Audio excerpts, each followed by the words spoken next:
Yes. 2 goddamn years, yeah. Hold on.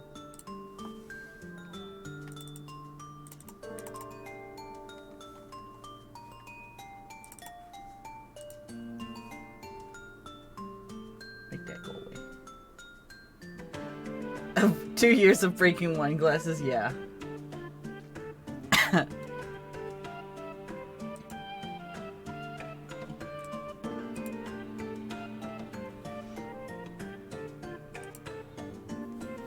Okay. Oh yeah, we were looking at the small box that we found in that picture. So, I guess we'll get back to it.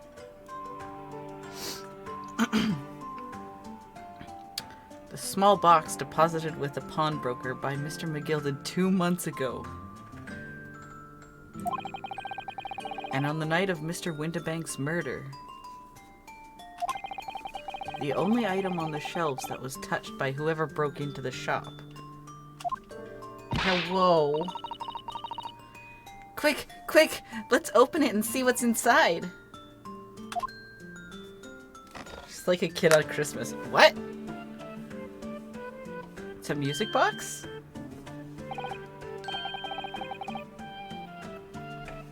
Good gracious, this is no ordinary box, it seems. Wow. Although in truth, I had an inkling that might be the case. It would appear that the box houses a miniature music box Wow. Alright, Von Zeeks, you have to make this the most difficult line to read. A miniature music box movement. Wow. You could have just said music box.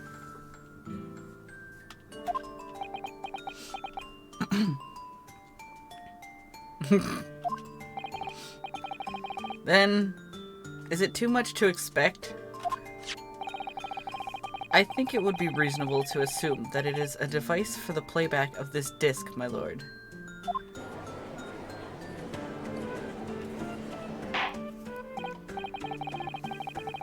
So, here we have the means to play back Mr. McGilded's disc, deposited at Windibank's at much the same time. Not strictly correct, my lord. It was not McGilded's disc. It was the disc of his victim in the omnibus. But why, for heaven's sake? Are we to understand that the brickmaker was trying to sell this music box disc to Mr. McGilded?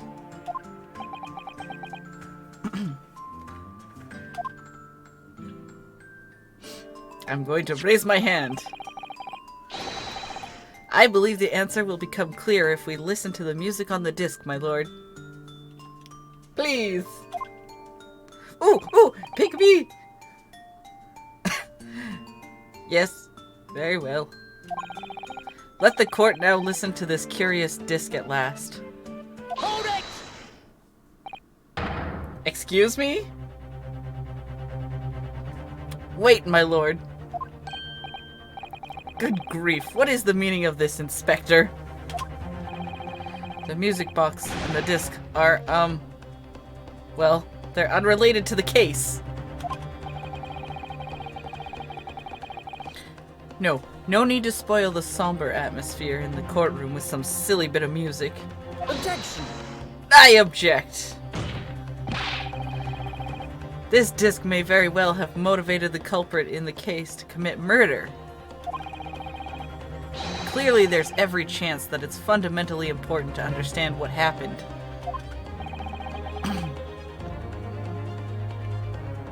The prosecution has no objection. But no! That piece of... You didn't let me finish! Clearly, Scotland Yard has some vested interest here. But it is policy of this prosecutor to leave no avenues unexplored. And you, Inspector, have no jurisdiction here to prevent that from happening. Ah! No further delays, please. Play the disc.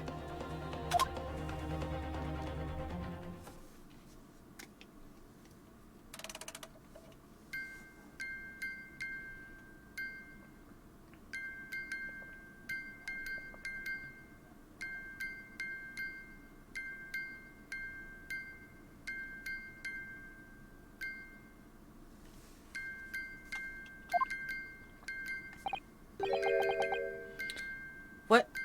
What on earth? Call the locksmith. That's certainly not what I would call music. No.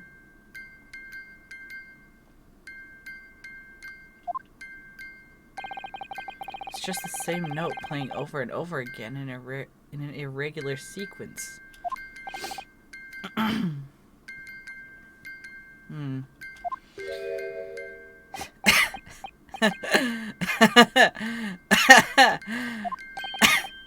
Mr. Graydon.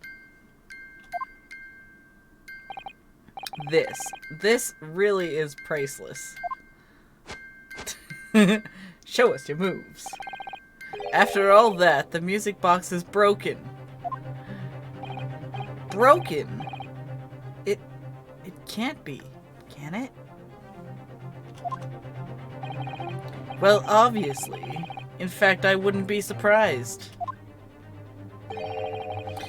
If the officer sent to fetch it didn't drop it on the way back to the courtroom. Well, with much regret, I feel the court must accept that this music box offers little in the way of clues.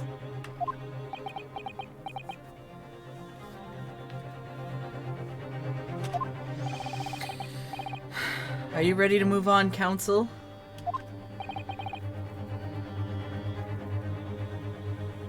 Come on. Yes, alright. It does sound as though it's completely broken, but is it?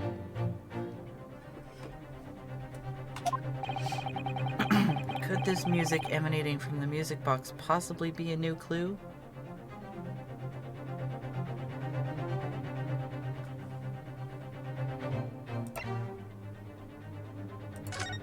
It could be. I believe that it could be relevant, my lord. Good lord. But how can it be? It's an abomination, counsel. Mere noise. I fail to see how it can have any meaning whatsoever. It does sound strange, I agree. But there's one thing bothering me. While Graydon stands there chortling victoriously, the inspector beside him has a rather telling expression on his face. It's as if Gregson recognizes the sound, as if he's familiar with it somehow. And that's making him appear extremely on edge. If that's the stance of the defense, my friend, answer me this.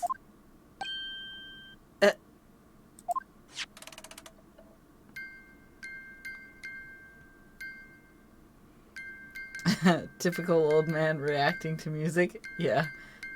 Hello.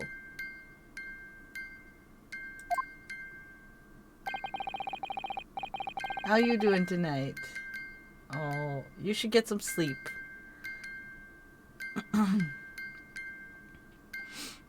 Just what relevance do you propose this woeful chiming has on this case? Uh-huh. It's the defense's belief that the sound... But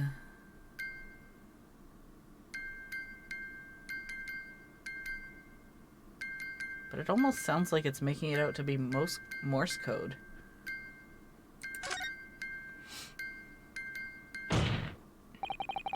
Just because this is a music box, it doesn't necessarily mean the sounds we're hearing are music.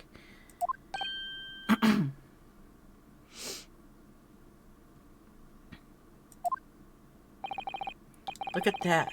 The smile vanished from Graydon's lips as soon as I said it. I'm on the right lines here. I must be.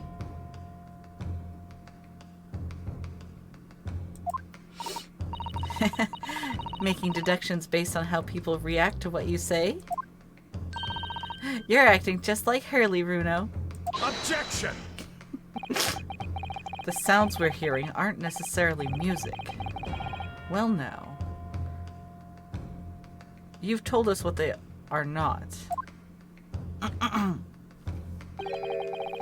I'm sure the court would like to hear what they are.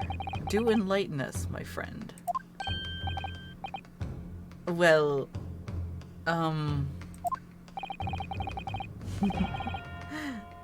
surely you have an idea in mind, because if not, it will be the death of your ill-formed argument. Exactly. The music box is clearly broken. Refusing to accept that fact is pure foolishness. They've got me. I don't know what the answer is yet. Bruno? I've just examined the music box very thoroughly. And I'm fairly certain that it's not broken at all. Really?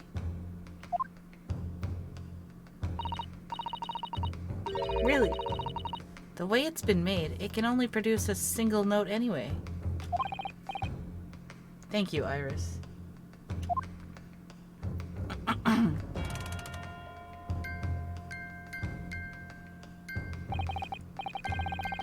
Alright. Well, if the music box isn't broken, it must mean that the sounds it's producing have some significance that isn't musical.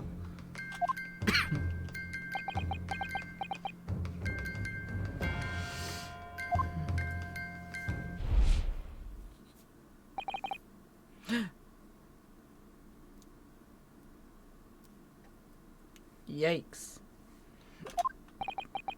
Could it be? Is that what these sounds are?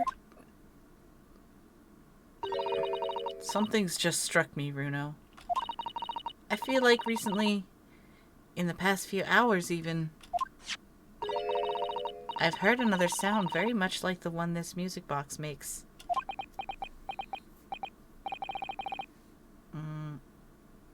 Yeah, it's a familiar sound. Many boxes. Actually, Iris, I was just thinking exactly the same thing.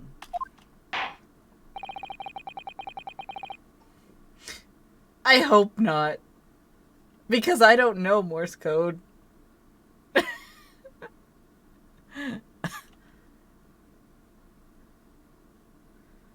I'm going to have to press the defense for an answer. If your assertion is that the sound produced by this music box is in fact not music at all, then what the devil is it, counsel?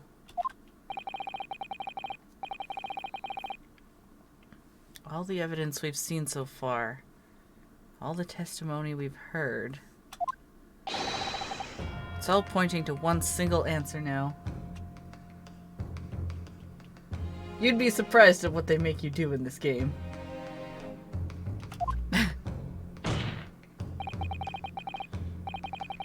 I am baby. But this is not baby mode.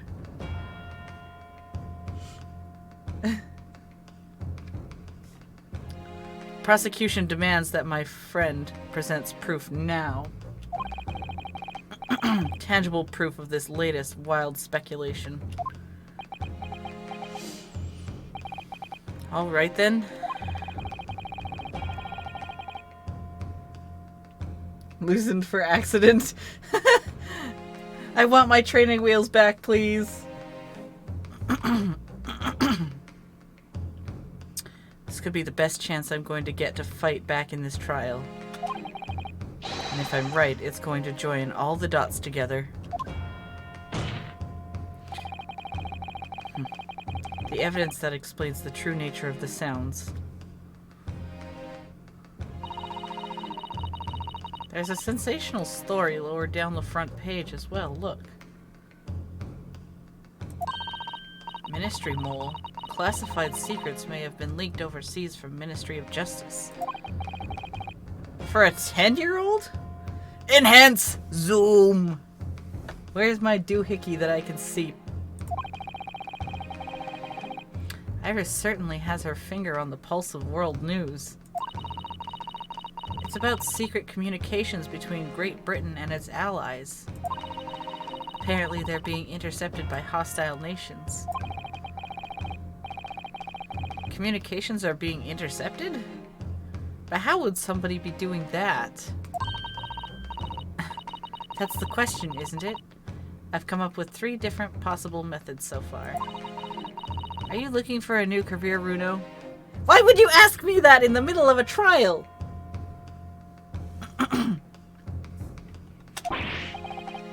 No, of course not. I wonder.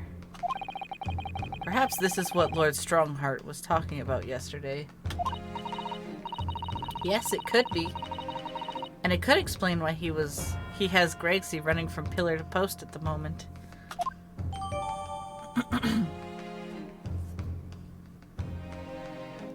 Okay, so we've got that updated.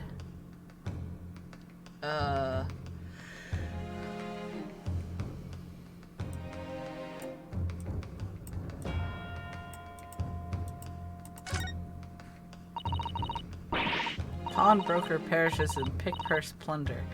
How awful. For Ginny, I mean. But tomorrow's headline will be just... Come on, words. Come to me. Discharged diver is dauntless do-gooder, right?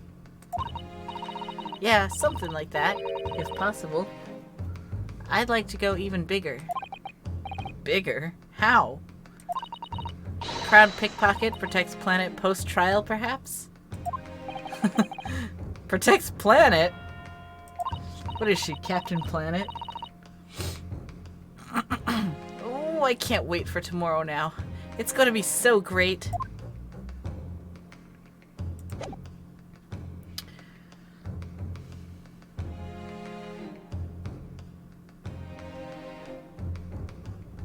Take that! Alright, we'll throw the newspaper at you. Today's paper, Council. The headline is Pawnbroker Perishes in Pick Purse Plunder. Hardly supportive of your cause. No, my lord. I was hoping you'd look a little further down the page. Further down? Ministry Mole. Classified secrets may have been leaked overseas from Ministry of Justice. Yes, this is a very serious matter being investigated at the highest level, I understand. I have heard that international transmissions along supposedly secure lines are somehow being intercepted and leaked to various other countries. And presumably, those transmissions are in the form of wired telegrams? Of course. Juror number 5, your input, please. Stop. Oh! Me, sir? Whatever is the matter? You told the court before that you worked at the same communication station as Mr. Graydon, did you not? Yes, that's correct. And the particular station where you work deals with government communications and newspaper reports.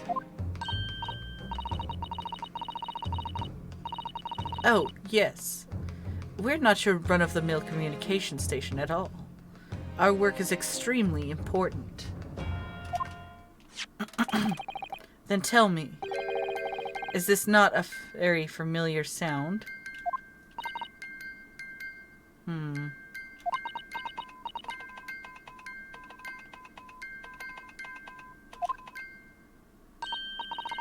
You don't mean to say, is it? That's right, madam. It bears more than a passing resemblance to the sound made by your telegraph machine as you tap it. I believe it's called Morse code. But I don't believe it! Now correct me if I'm wrong, but when it comes to leaking telegrams from government departments, there could be nobody more perfectly placed than a highly skilled communications officer. S'mores code. Give me that yum yum.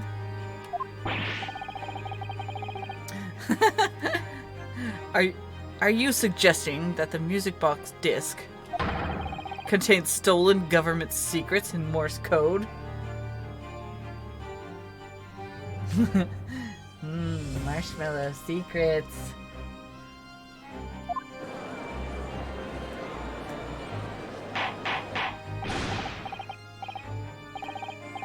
Order! Order! Please, everyone, order! But this is...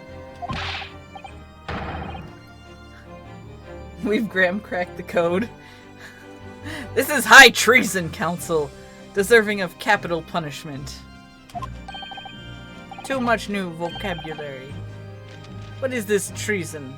And what is capital punishment? The sorts of words I'd half expect you to know. For our sovereign government's confidential information, hostile nations would surely pay almost any price. Yes, and on that night 2 months ago, that was the very negotiation that was taking place inside the omnibus. But in the end, McGilded perished, and the all-important disc lay unclaimed in the pawnbrokery. My word! In which case, whoever stole that information in the first place must surely have been beside himself with worry. Because if the disc were to be discovered before it found its way out of the country, it would reveal an act of high treason punishable by death. So the culprit had no choice but to retrieve it. And in order to do that, he would have to gain entry to the pawnbrokery illegally in the middle of the night. Because the article left behind by Mr. McGilded would incriminate him too much if it gotten into the wrong hands. Isn't that right, Mr. Graydon?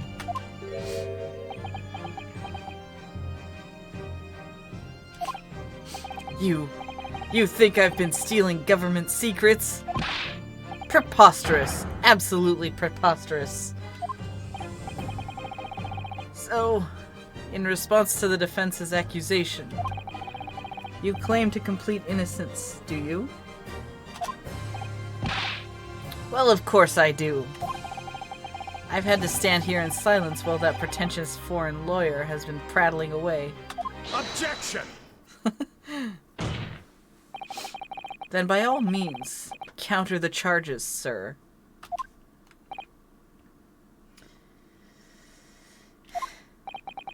The prosecution demands the witness testifies in response to the accusations brought by the defense. Delighted, I'm sure.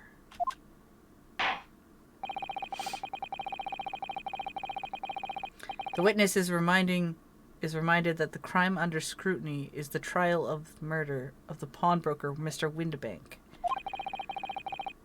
That being a most flagitious offense, for which the law of this land sanctions a capital punishment. God damn, this game just giving me hard words to read. But the heinous act of high treason is no less a serious crime. I urge you to bear that in mind as you testify, Mr. Graydon.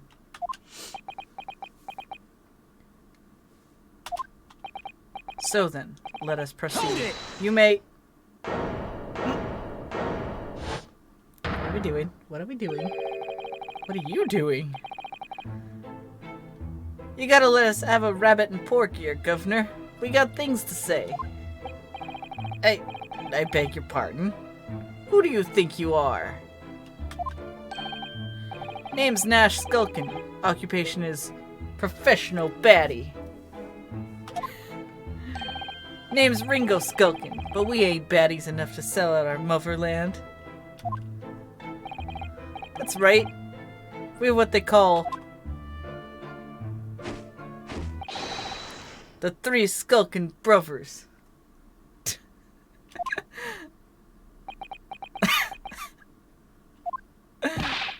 Bad timing, fellas. Very bad timing.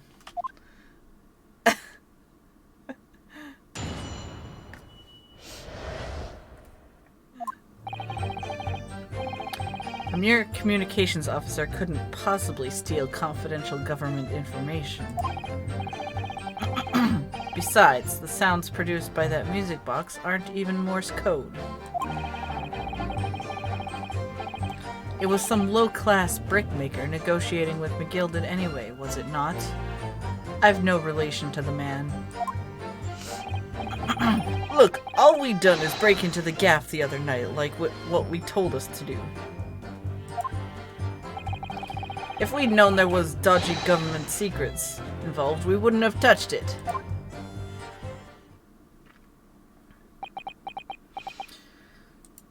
Oh boy. This just keeps getting weirder and weirder.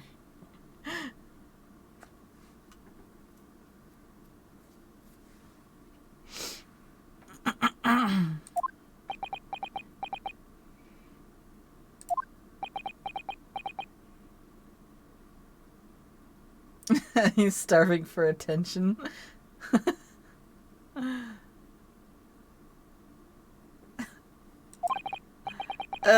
Mr. and Mr. Skulkin. One Mr.'ll do, Governor. What's up? Do I take it that you now admit to the crime? That on the night in question you did indeed gain entry to the premises illegally? And moreover, you did so as a party of 3 in collaboration with Mr. Graydon here?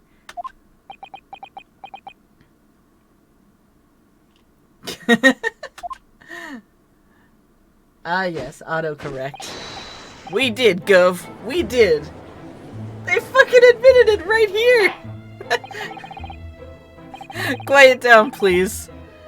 What say you to that, Mr. Graydon? I have no idea what these 2 ruffians are referring to. You little rotter.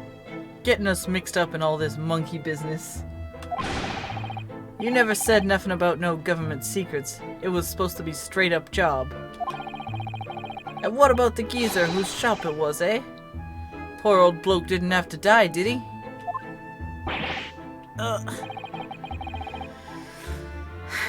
Nice to know who your friends are.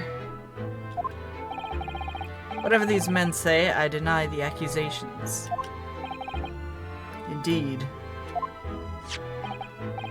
Well, I certainly wasn't expecting this little music box to become so significant in the proceedings. However, as it has, I will admit it into the court record as evidence.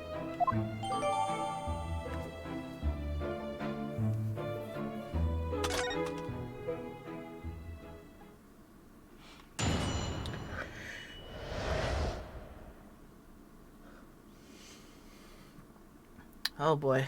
Okay. Here we go.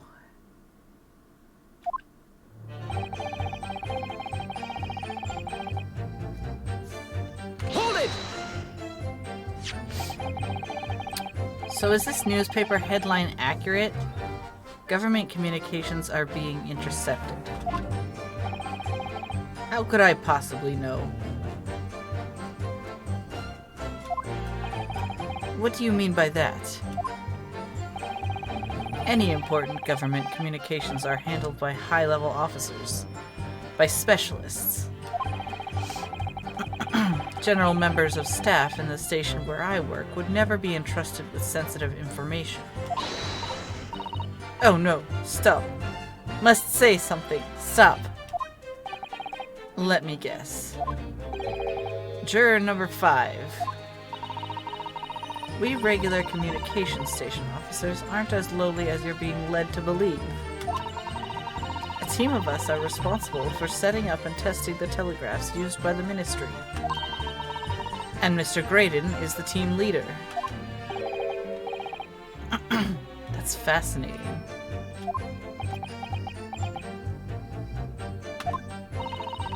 Graydon is highly skilled operator. Stop. Currently in presence of idols. Stop. Oh no.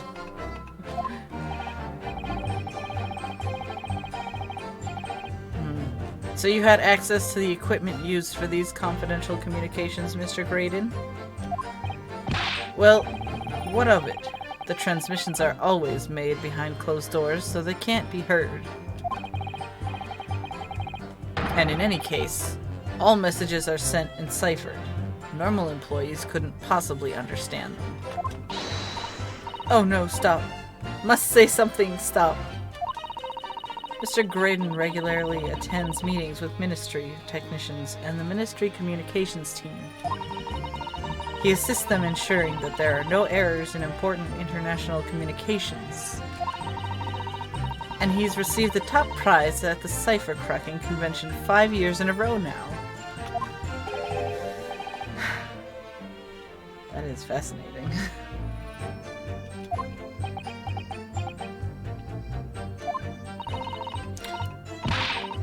Okay, but she's still... Well, your idol would appreciate it if you'd keep your mouth shut. Oh boy! So he's the graham cracker? Probably.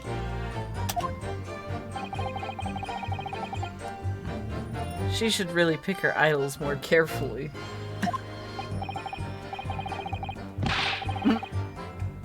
You got that right. I tell you, this lawyer's accusations are completely unfounded.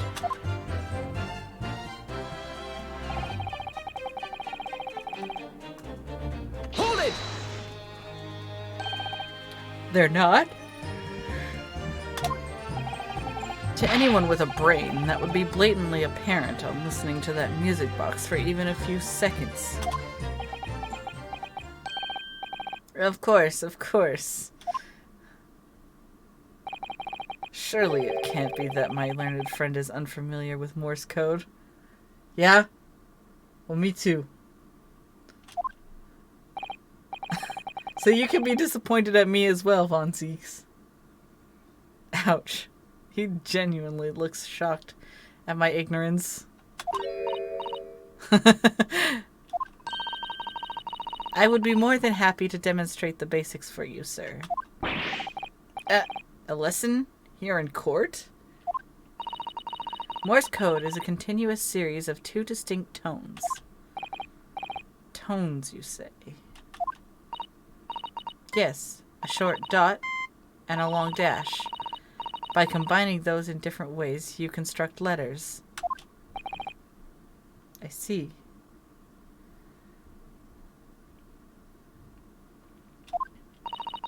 For example, this is A.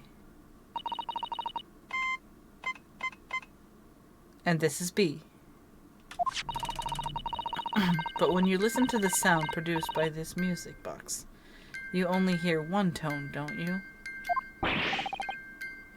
But it sounds so similar.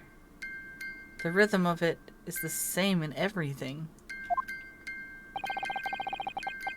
But there's no discernible meaning to this, apparently. Random sequence of sounds.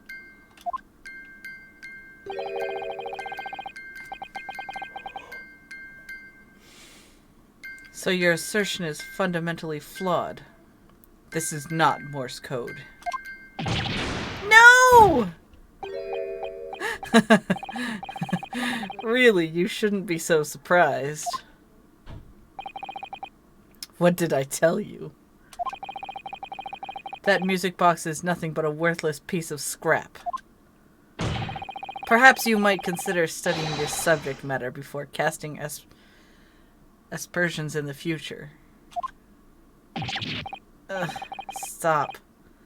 Nothing to say but stop. Oh Oh, it's so frustrating, isn't it? He is a real party pooper. Iris.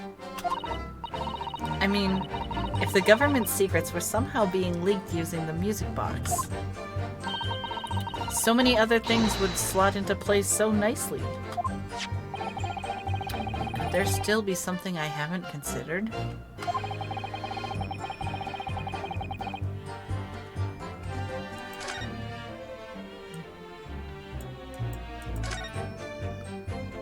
Let's see. See how the gilded disc sits in the music box? The man deposited at Windibanks? It couldn't be a more perfect fit. So there's no question then. The disc was designed to be played in this music box. Yet despite that, the sounds it produces are neither musical nor do they appear to have any meaning. It just doesn't make any sense. I wonder. Alright then, here goes. Look at that! There's another movement on the other side. So does that mean you can set another disc to play back on this side? Yes, I think so. And it looks like the two movements are linked together. They're linked?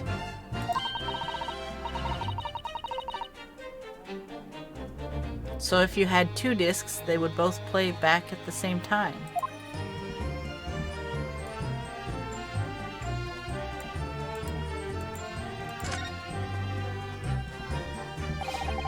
Who'd have thought there would be a second movement on the underside of the box?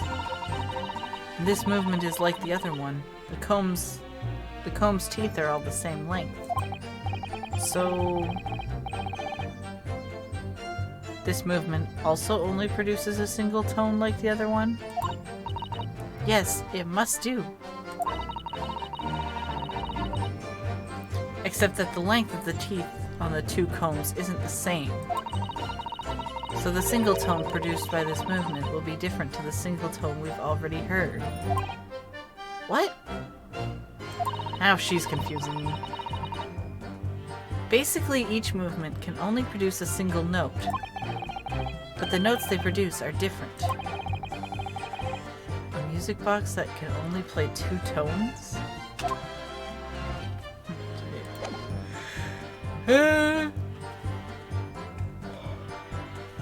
Okay.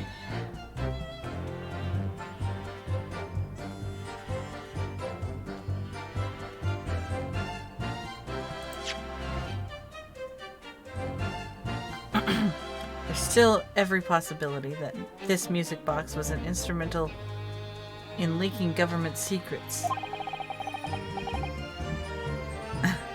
That's the belief of the defense, at least. Objection! Does it please you in some way, my friend, to repeat the same line of argument ad infinitum? It's already been established that to be Morse code, two tones are required, dots and dashes. Yes, I'm well aware of that. Then what?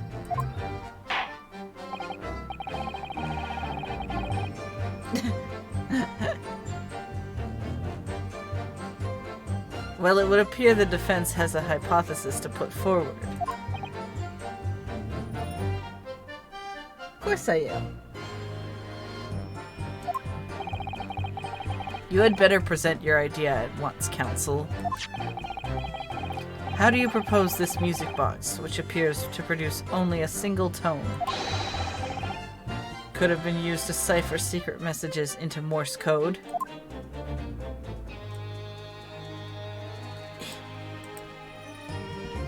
Got it! I've got it! Yes, this is it then. It appears you know what's coming, Counsel. Clearly that was an answer given in desperation by one floundering to substantiate his argument. No! What? Oh no. I hecked up! I hecked up! I'm sure you're on the right lines, Runo. There's something about that music box. There has to be. Oh no! Oh no! Hold it! Like Mr. Graydon told you to do, you mean? That's it, yeah. Who else, eh? Silly me thought we was just popping over for a natter after all them years. But the rotter had a dodgy job for us. Ash?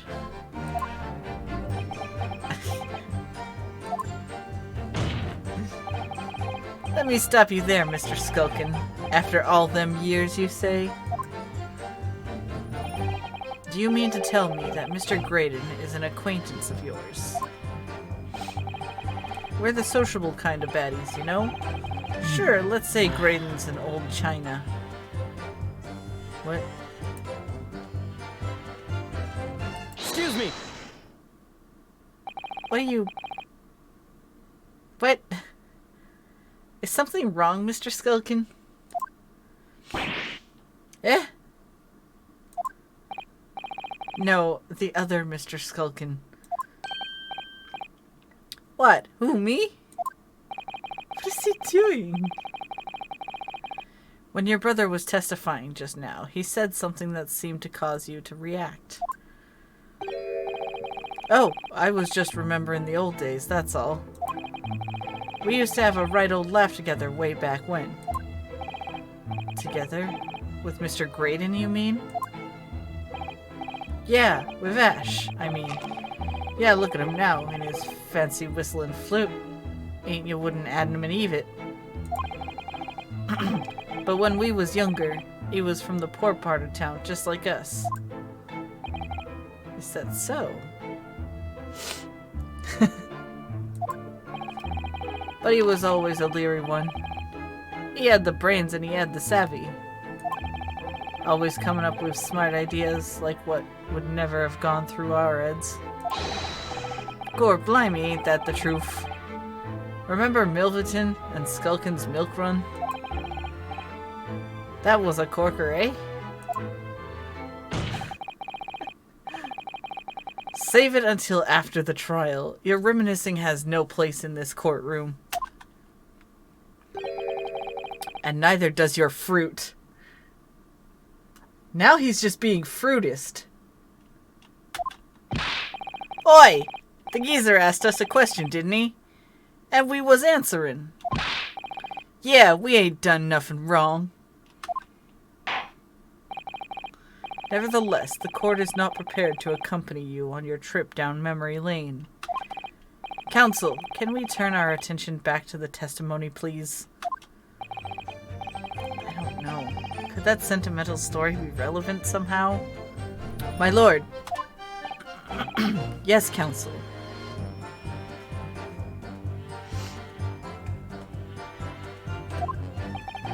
The brother's last sentimental statement could hold vital information relating to this case.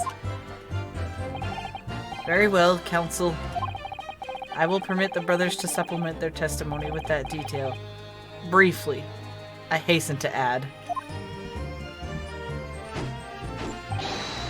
Say no more. A skulkin's never skulkin'.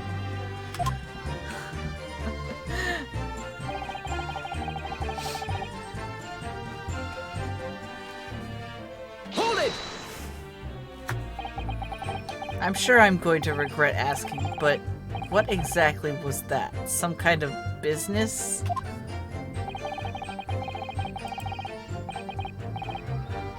Ah, just a little scheme we had going back when we was youngsters. A bit of fun, really. Delivering fresh milk to the locals. That's what it was all about. Why are we talking about milk now?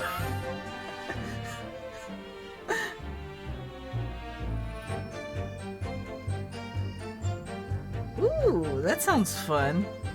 I think you should do it.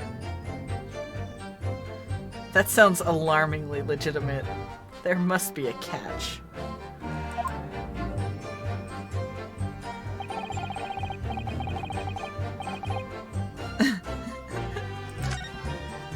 Alright.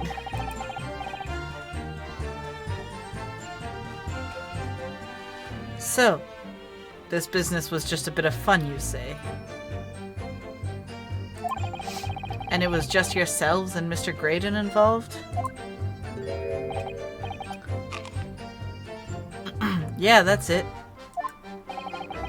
Milverton and Skulkin's milk run, was it? Yeah, that's it. And where did Milverton part come from? Oh, right. I thought a clever clogs like you'd have worked that one out. Enough of this. How much longer are we expected to listen to this drivel? You're going way too fast for me, buddy. Let me guess, you don't accept anything these two witnesses are saying.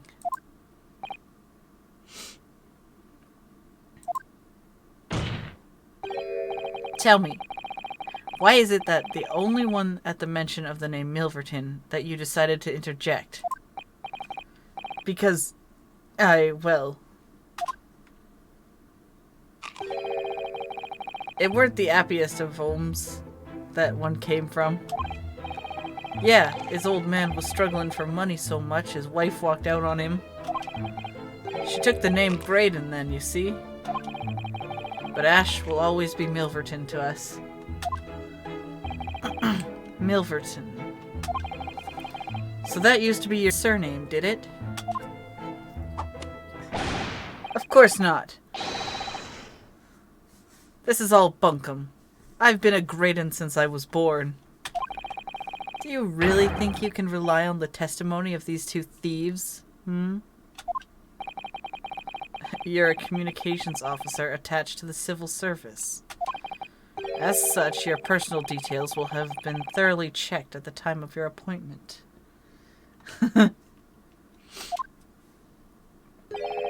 It would be a very simple matter indeed to subpoena those records, Mr. Graydon. Well, it would appear that Mr. and Mr. Skulkin's testimony has been reliable, for once. You were born Ashley Milverton, then?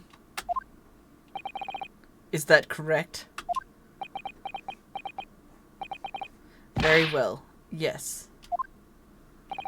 So, Ashley Graydon was once Ashley Milverton. That information could change things and could turn out to be extremely important.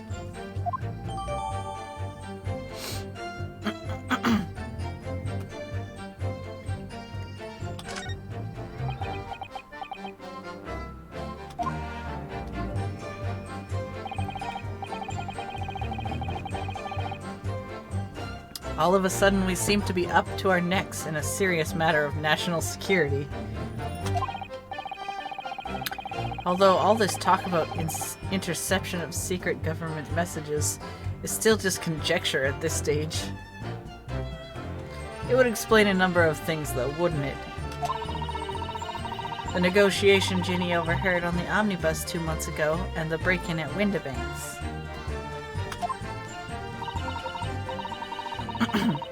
But the trouble is, it wasn't Mr. Graydon in the omnibus with Mr. McGilded. No, that was Mr. Mason, the brickmaker, who was so horribly murdered. If only there was some link between the two men somehow. I know, but Mr. Graydon's testimony seems to be as watertight as ever. I wonder if the key to us making headway with the cross-examination here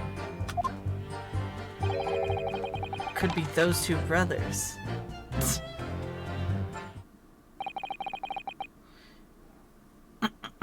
Mr. Ashley Milverton.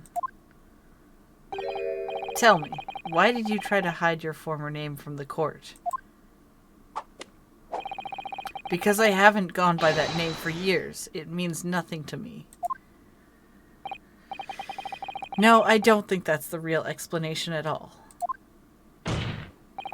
The truth is, you had a reason to hide that name.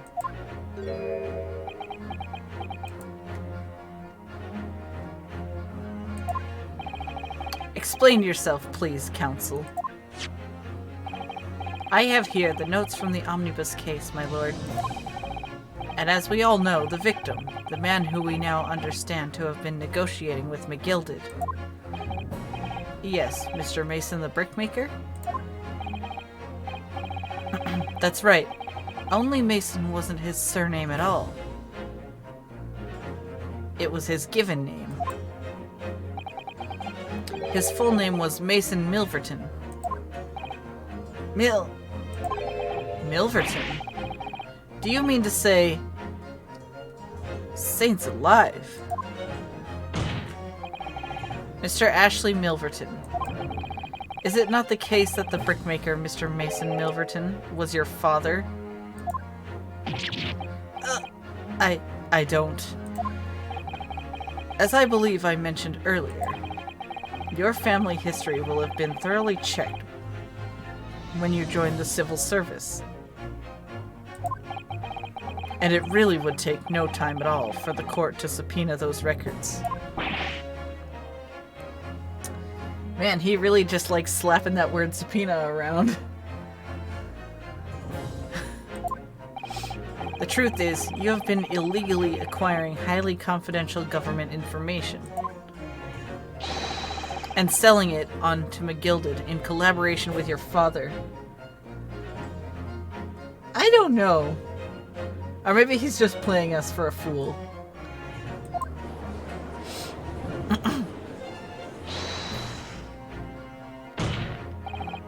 This is slander!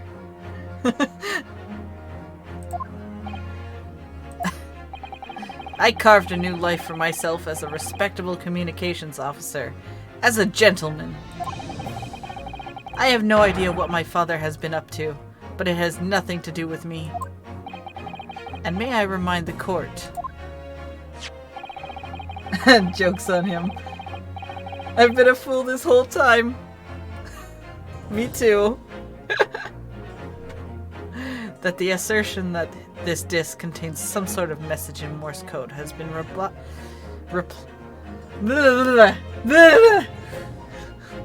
it's been disproven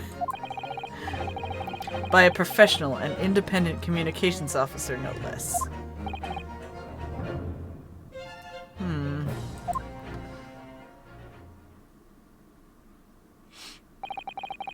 The relationship between the victim of the omnibus case and the witness is undoubtedly significant. However, the defense's argument remains somewhat incomplete, I feel. No. I know. It's so many more syllables. I believe the cross-examination should continue.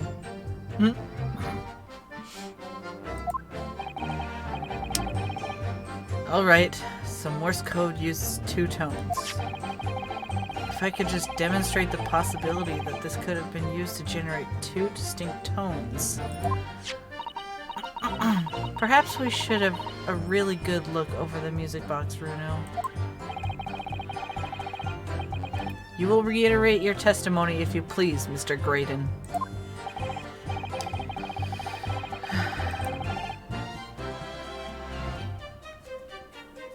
If I must, though, I maintain exactly what I did at the start of this pointless cross-examination.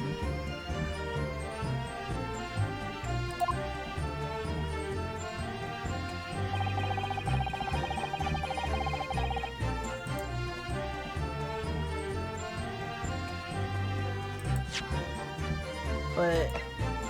didn't we? Objection! I'm going to object you. The witness's last statement is clearly at odds with this piece of evidence. Oh, no. No.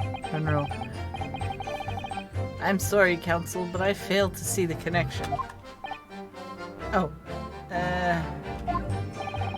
And for heaven's sake, would you kindly desist from that? Oh, fuck. Kindly desist from that wide-eyed, panic-stricken look you want to wear. But it's the only panic-stricken look I know! I'm panic!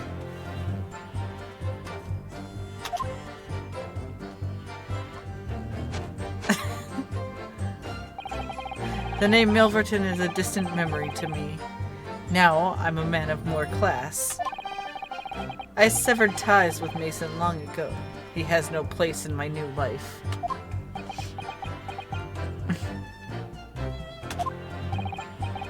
Certainly the idea of a humble brickmaker gaining access to government secrets seems far-fetched. But having learnt that his son is an elite communications officer, the idea suddenly becomes more credible.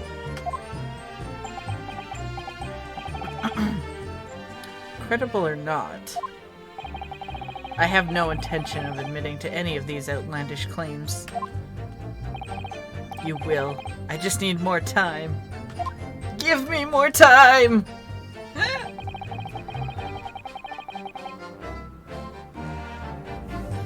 Hold it! Like Mr. Graydon told you to. Okay, we already...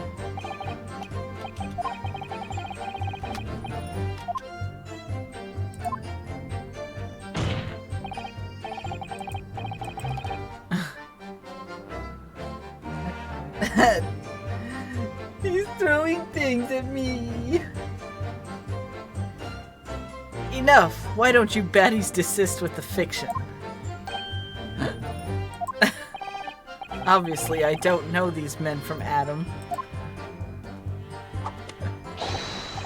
Now, for the last time, stop trying to implicate me in your sordid thievery. Well, that's bloomin' nice, isn't it? You little turncoat. Fine. If that's how you want it, two can play at that game. We ain't never heard of this geezer before either. Don't know him from Adam. Never spoken to him before in me life. Never seen him. Never, Ash. Never. Good grief, such a blatant lie will not stand in my courtroom. Well, all I'll say this. What? Hold it! So did you know nothing about this music box? We didn't know nothing. We still don't know nothing. And we ain't planning on knowing nothing about it neither. But 2 nights ago, you did indeed break into Windibank's pawnbrokery, didn't you? In your original testimony, you said that the shop at the door was ajar, and that it was like some kind of sign begging you to go in. But the truth is, you were planning to break into Windibank's all along, weren't you? We were, Gov, we were. Yeah, right there. 'Cause that's what he told us to do. It was the plan.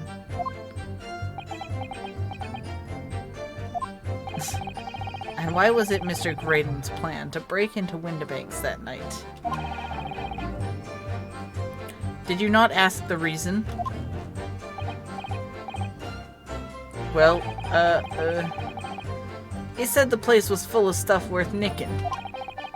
That's what he told us beforehand, anyway. Turned out it was a load of cobblers, didn't it?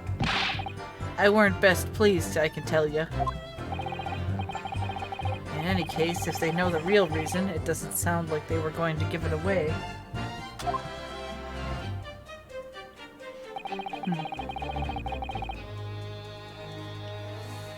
Hold it!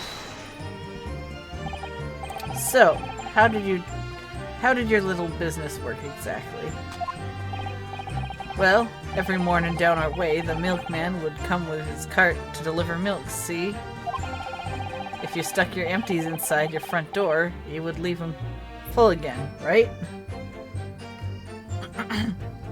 That's alright. I hope you have a good sleep. Sweet dreams! Absolutely.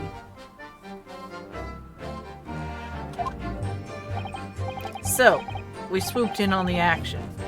Got people to sign up with us. Good night. We promised to deliver milk for half the price of the other geezers doing. People couldn't wait to sign on the dotted line. We were raking it in, we were. So, did you live on a dairy farm or something? Gordon Bennett, are you off your rocker? We had nothing. We were too poor to have a farm. Right. Nah, what we had going on was simple. Once you had the idea. We just switch them over. See? Our customers empties with the full ones from anyone who wasn't on our books. A dawdle, right?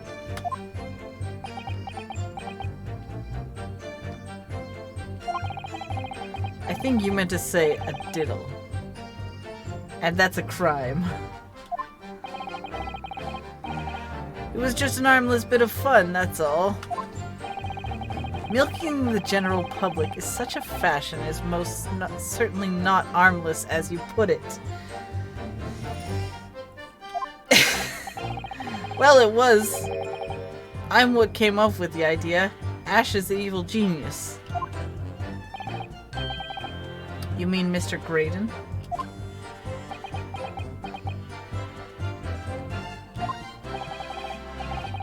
So Ashley Graydon was once Ashley Milverton.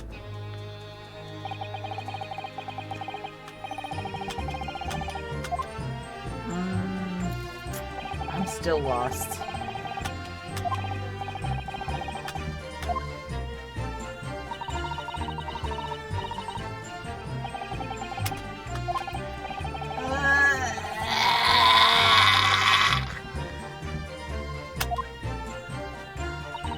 Why do they gotta make this game hard?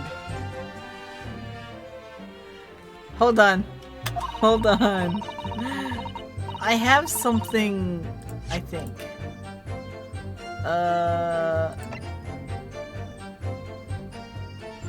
This.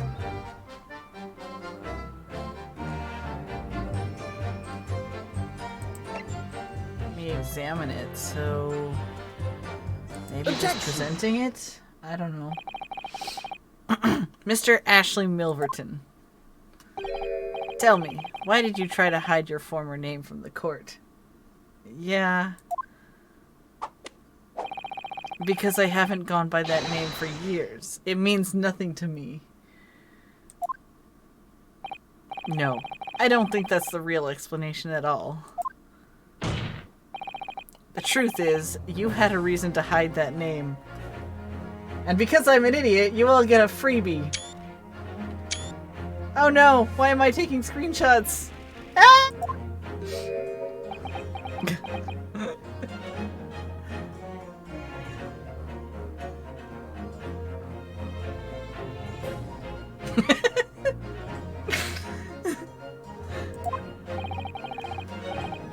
Explain yourself, please, counsel. I have here the notes from the omnibus case, my lord. And as we all know, the victim, the man who we now understand to have been negotiating with McGilded. Yes, Mr. Mason, the brickmaker. That's right. Only Mason wasn't his surname at all. It was his given name. His full name was Mason Milverton.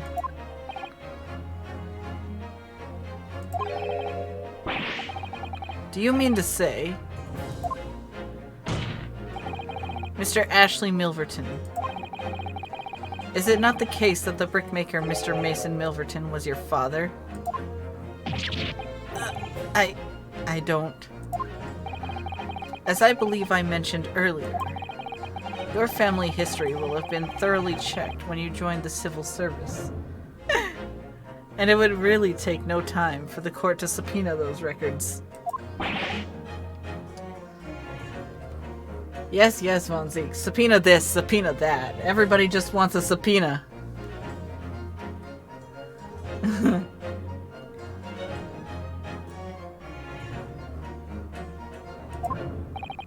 The truth is, you have been illegally acquiring highly confidential government information.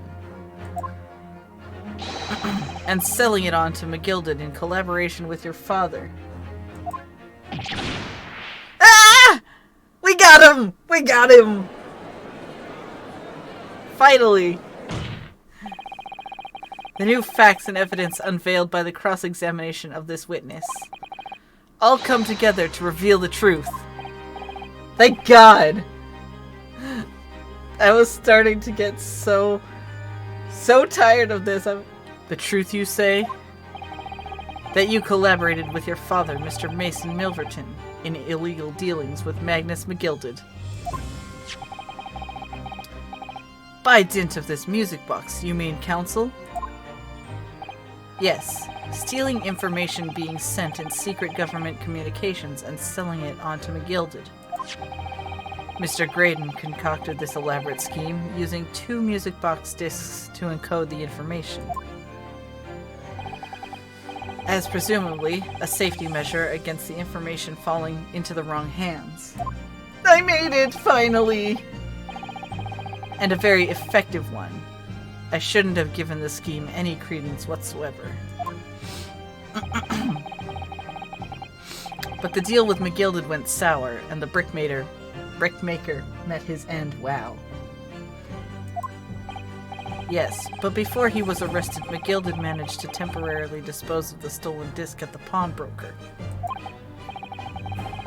Then, having learnt of the situation, you appeared at Windibank's 2 days ago, in an attempt to recover the 2 articles McGilded had placed in the pawn there.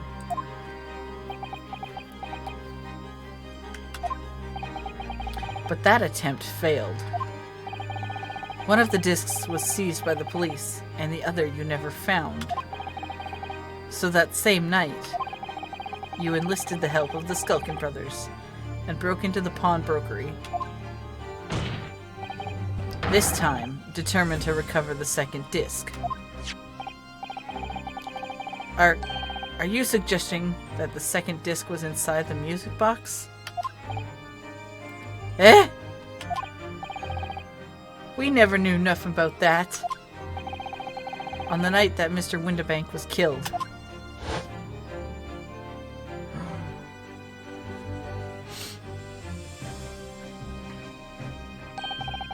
The intruder to the pawnbrokery touched one item, and one item alone. The music box. As rather ingeniously demonstrated using the 2 prints from the security camera, indeed. So, the question that naturally begs answering is this. Why was only that one article disturbed? The answer is obvious. Because it contained the second disc, which the intruder was desperate to retrieve.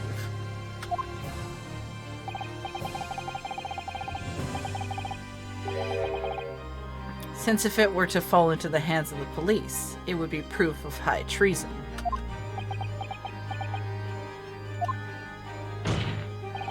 Well, Mr. Graydon, do you deny that all this actually began on that fateful night 2 months ago?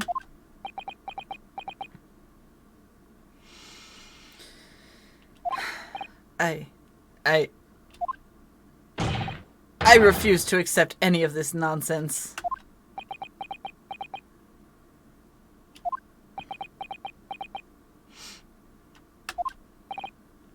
Sir,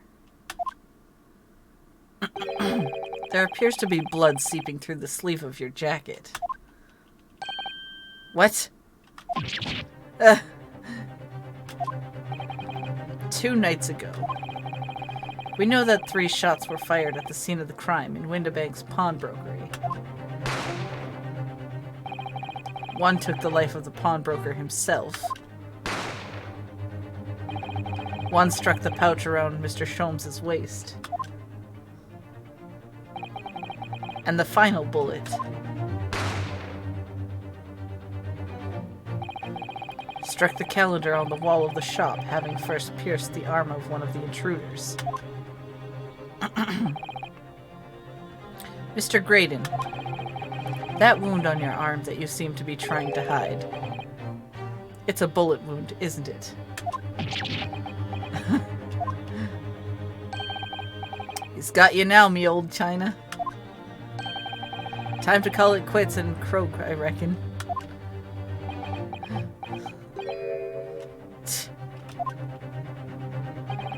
Don't acknowledge my presence there under any circumstances whatsoever. Those were my terms, remember? And I paid you handsomely to comply. Clearly I was a fool to think I could trust some common backslum thieves. Fine, I admit it. I was there in Windibanks that night. I paid this pair 10 guineas to accompany me. And as you've noticed, I sustained an injury in the course of my adventures.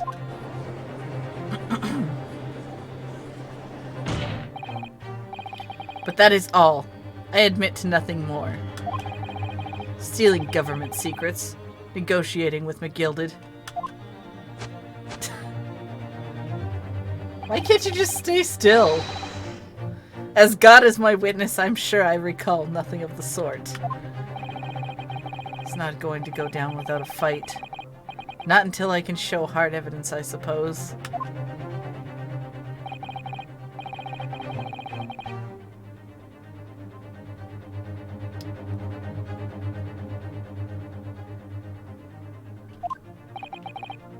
Which is... Well, we know that one bullet was fired from each of the 2 firearms we have in evidence. The bullet from the Skulkin brothers' gun hit the pouch around Mr. Sholmes' waist. And the bullet from Mr. Windibank's gun clearly must have been the one that caught Mr. Graydon on the arm. Indeed it must. We can rule out the possibility that the man shot himself.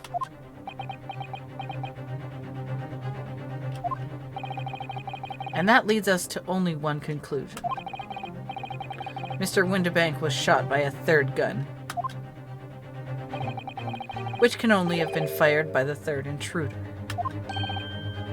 Goodness!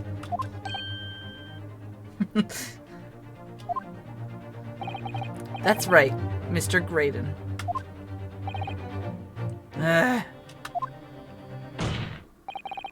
The only person who could possibly have shot Mr. Windibank that night is you.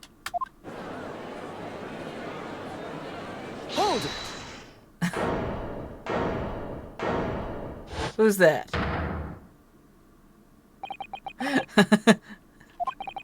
You little upstart. You made a grave mistake when you summoned me here. What? What's that supposed to mean? Yes, as you rightly say, I was there at the pawnbroker's. I did my best to hide the fact, naturally. I had no intention of ruining the distinguished career I'd built for myself at the communication station. But did the thought never cross your mind? Did you never consider the possibility? What? What do you mean? What thought? What possibility? The possibility that if I was there at the scene, I may have witnessed the crucial moment. You see, this makes me a key witness in this case, and I have my hands firmly around the neck of your client. What? Are you suggesting... I saw it all. I saw the very moment that pickpocket girl pointed the gun at that poor defenseless pawnbroker and shot him. What?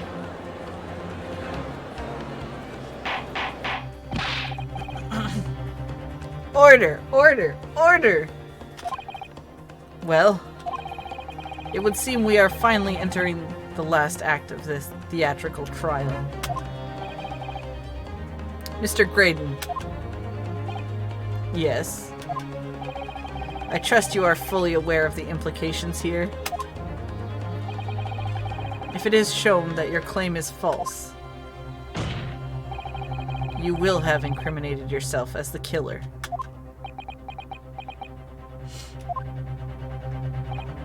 Oh, I understand fully.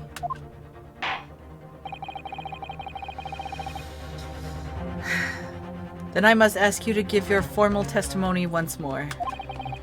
You will explain to the court precisely what you saw at the moment the defendant allegedly shot the victim.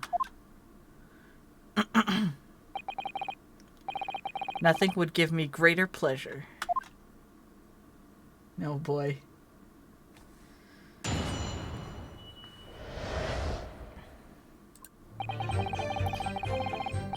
While these ruffians were jostling with the broker, I was still near the entrance to the shop.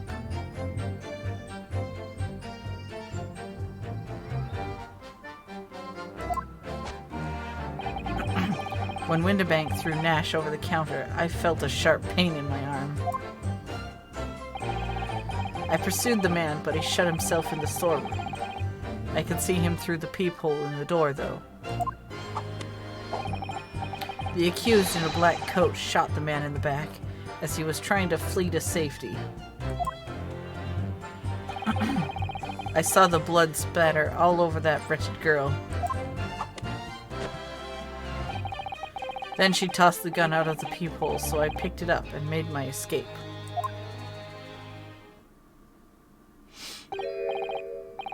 Good gracious, this is quite extraordinary testimony. He looks so smug. You claim, sir, under oath, to have clearly seen the defendant pulling the trigger.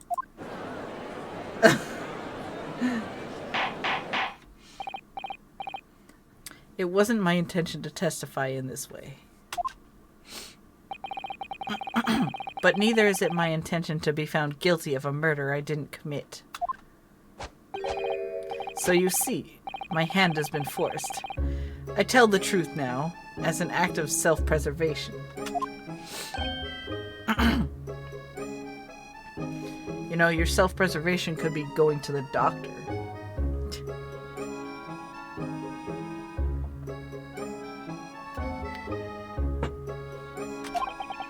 The truth.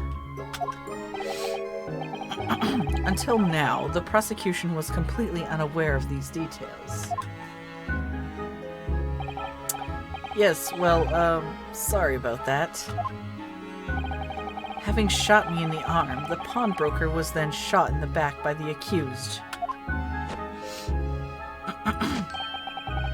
And as I said, she was showered in his blood. You say the blood spattered over the accused coat? Are you sure on that point? Oh yes, quite sure. All over the black overcoat that pickpocket girl was wearing at the time. Really? If her coat could somehow be shown to harbor vestiges of blood, that would be conclusive evidence here.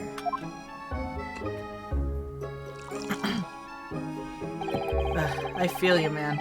I feel like I'm gonna need a drink after this. Such an investigation is entirely possible, my lord. What?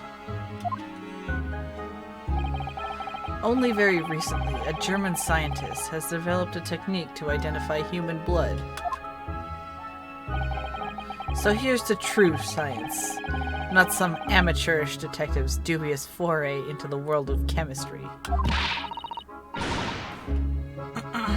There's nothing dubious about Hurley's work. His ideas are all sound. Ideas are no use to us here. In science, as in law, theories must be proven before they stand. In Germany, the technique has already been employed in the courtroom as the basis of evidence. Scotland Yard has a small quantity of the chemical reagent used. With your lordship's permission. Well, there goes another glass of wine. We could shatter all vestiges of doubt within minutes. This doesn't look good, Runo. Why not? Well, we know, don't we? That there's blood all over the front of Ginny's coat? If they test it with their chemicals... Oh, help! You're right! I was forgetting what happened yesterday.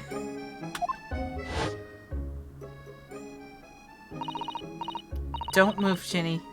I'm going to shoot.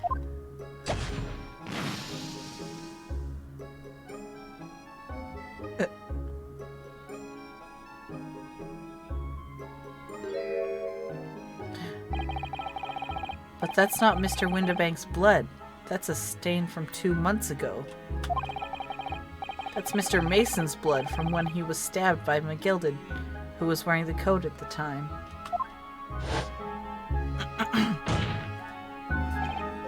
My lord, the defense objects to the test proposed by the prosecution. Overruled. Lord Von Seeks, make it so at once. With pleasure, my lord. And while we await the results, the defense may proceed with the cross-examination. Once they find that blood on the overcoat, Gina will be... Counsel! Yes, my lord. Your cross-examination.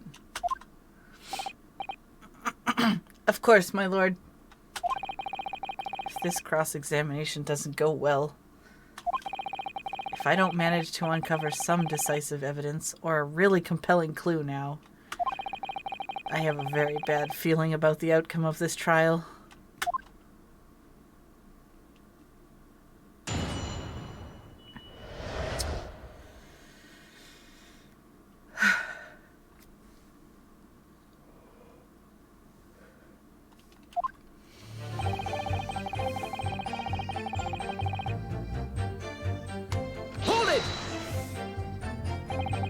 Mr. Windibank emerged from the storeroom, I believe. Ringo and Nash were scouring the counter when he suddenly appeared and flew at them. He already had the revolver in his hand. Fortunately, I wasn't too close. I've never been so scared in all me life. Yeah, we were just your regular mild-mannered burglars, that's all. We don't like violence. Says the pair who carry a gun. What do you mean when you say you were near the entrance to the shop? I was in the doorway, running my eyes over the shelves of forfeited items. Looking for the music box, of course. The broker went for Nash in the first place. Then Ringo joined in, making it 2 against 1. So I assumed they could handle the situation. But I was wrong. I was trying to help me little bruv, but the old geezer chucked me over the bloomin' counter. So I pulled me gun on the old fella, and that soon made him scarper. The pair of you setting upon the poor, defenseless pawnbroker together? Shame on you! Sorry, Gov.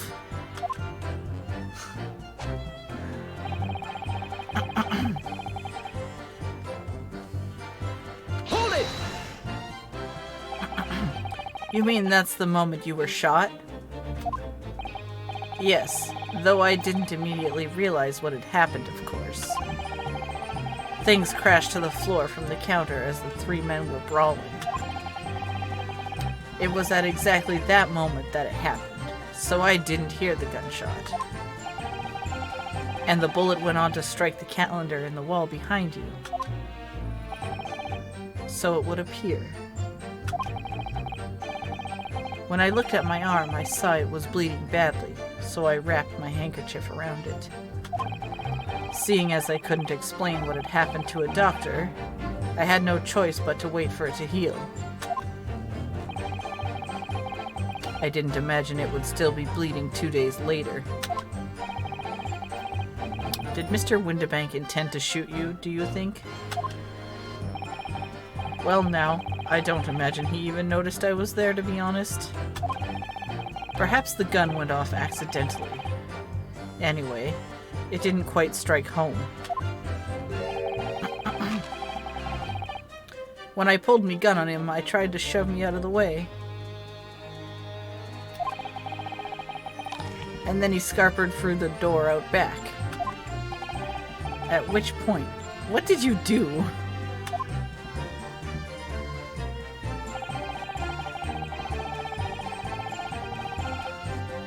Hold it! You mean you chased after him? I don't recall the reason why, but I ran after him to the back of the shop.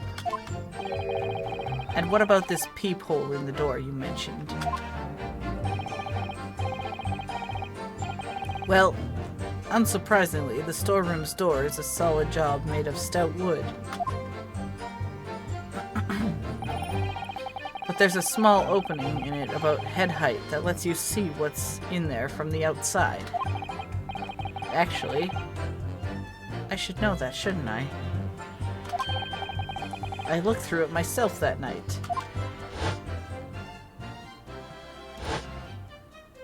What big eyes you have. And what about you, burgling brothers? Did you see what went on through this peephole as well? Not likely, Gov. Didn't see nothing of the sort, Gov. I doubt these two buffoons were even aware of the peephole's existence. So, the Skulkin brothers were there, but they didn't see the killing of Mr. Windibank take place.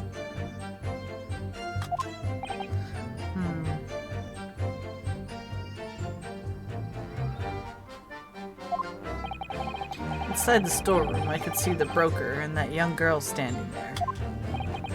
The defendant. Yes, though neither of them noticed that I was looking.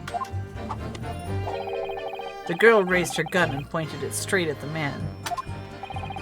And then, what did you see next?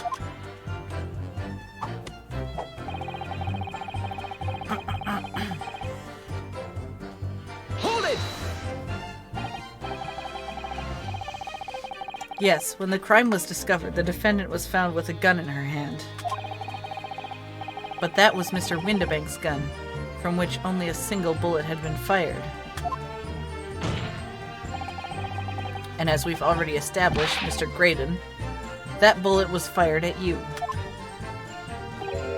But no, it wasn't the broker's gun that the pickpocket girl had when I saw her. Yes, the bullet from Windibank's gun grazed my arm, and yes, the Skulkin's gun grounded the detective. But this was another gun entirely. A third gun. The broker's gun was not the murder weapon, so clearly there had to be a third firearm involved. In other words, the accused must have had her own gun with her at the time. Objection! But no other gun was found at the scene.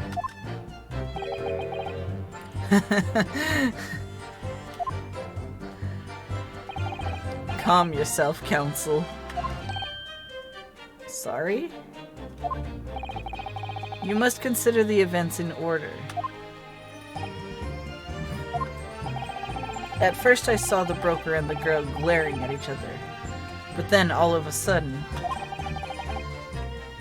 the broker turned to run, and it was at that moment that the little gutter rat shot him in the back. A chilling image, I must say.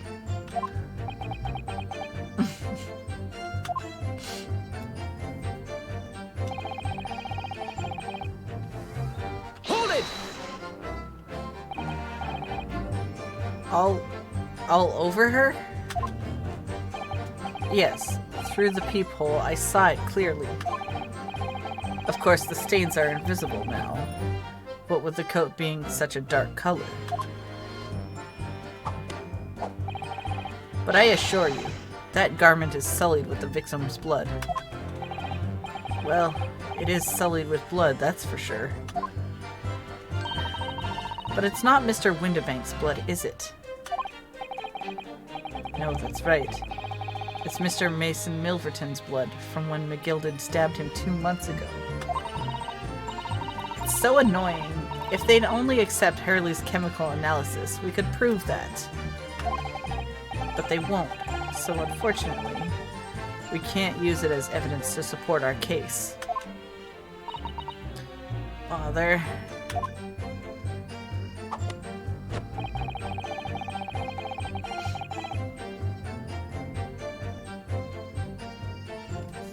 Hold it!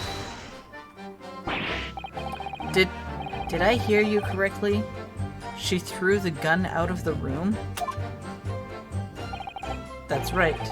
After the broker fell to the floor, she started walking over. Over where exactly? In the direction of the storeroom door, to where I was watching. Of course, I quickly retreated. And then the girl dropped the gun through the peephole onto the floor onto my side of the door. But why on earth would she do such a thing? I couldn't tell you. Perhaps she was hoping to distance herself from the murder weapon. Without thinking, I went and picked it up. I suppose I was worried about just leaving it there in case any more tragedies took place.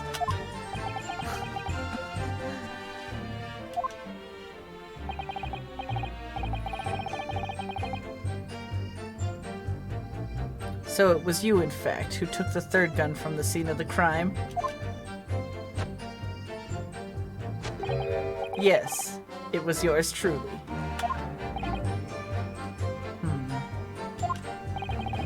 I left the clear up to my lackeys and left.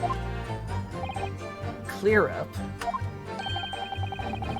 We made a bit of mess on the counter, so Mr. Whistling Flutier told us to tidy up. He thinks our bloomin' mum sometimes. Well, I was paying you enough, by God.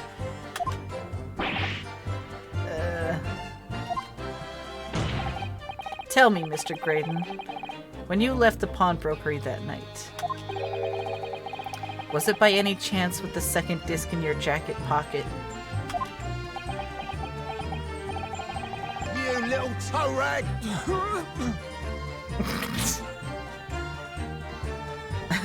You're like a bull at a gate, aren't you?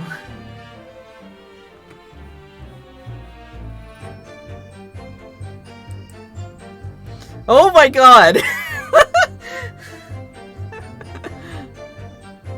Inspector, are you okay? Gentlemen! Calm your titties!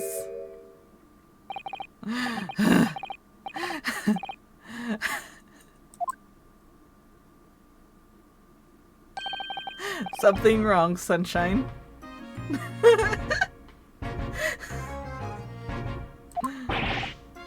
That should be my line. You do realize you were just violently shaking Mr. Skulkin. Blimey, this D's a bit of an hooligan, ain't he? What was going on just now? You saw him? He grabbed me whistle. Why the blazes, he said, didn't you mention the third gun when we got you down the station? And why didn't you? 'Cause we didn't know nothing about it! Or that flamin' peephole in the door. Sorry about that. I can be prone to losing my rag sometimes. Not hurt, are you? Gore blimey, I see the way he's looking at me. I'm telling ya, this D gives me the willies. That was strange. The inspector doesn't normally get quite as worked up as that. He wouldn't normally grab someone. No, that wasn't like Gregsy at all. He's normally all sweetness and light, no matter what I say to him. Yes, well, I think you might be a special case, Iris. Well, anyway, that was definitely out of character.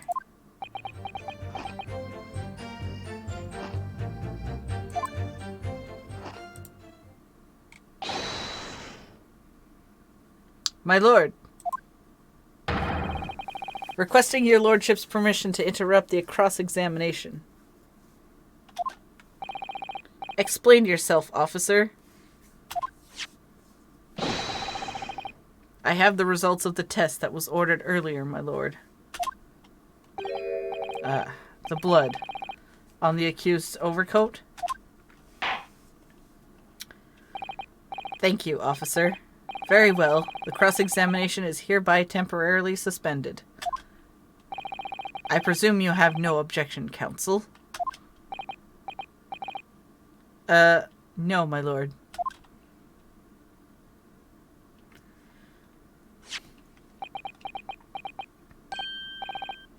Well, there you have it.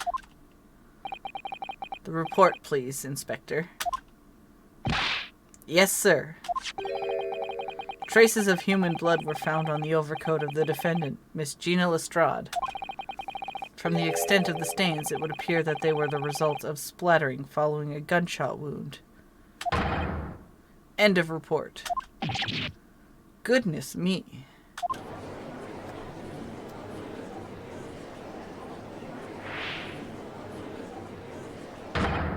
Should you really be dancing if you have, like, a gunshot wound on your arm? See? What did I tell you? Objection!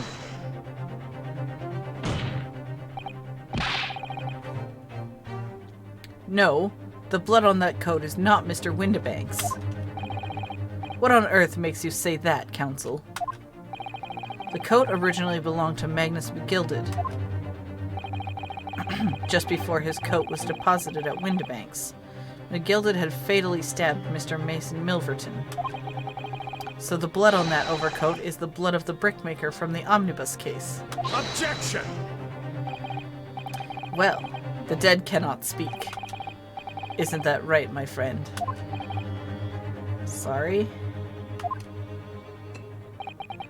2 months ago, in this very courtroom, did you not argue fervently for McGilded's innocence?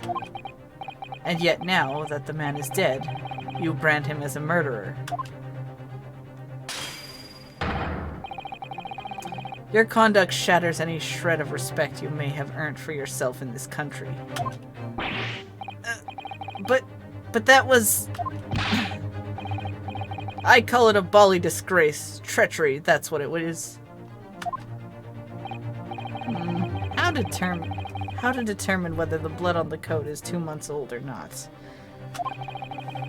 Even a stereoscope couldn't help the answer to that problem pop out.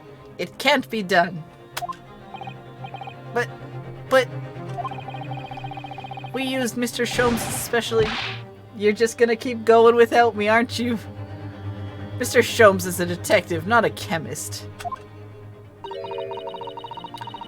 Would you put such faith in a chemical formula devised by me? For example, when I'm a communications officer? I held out pierogi to starving boy and he ran away crying.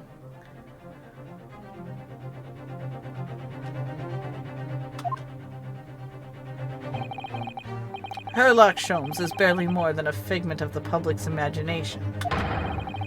His name carries no weight in this courtroom. No weight at all. How could you say that? Victory is sweet indeed. This proves that my testimony is the whole truth from the start to finish. How do you arrive at such conclusions, sir? As the witness said, the accused coat was spattered with the blood of the victim. The only way Mr. Graydon could possibly have known that fact is if he saw it happen. In other words, his testimony is solid, and the conclusion is singular. It was the accused who shot the victim in this case. That is the whole truth.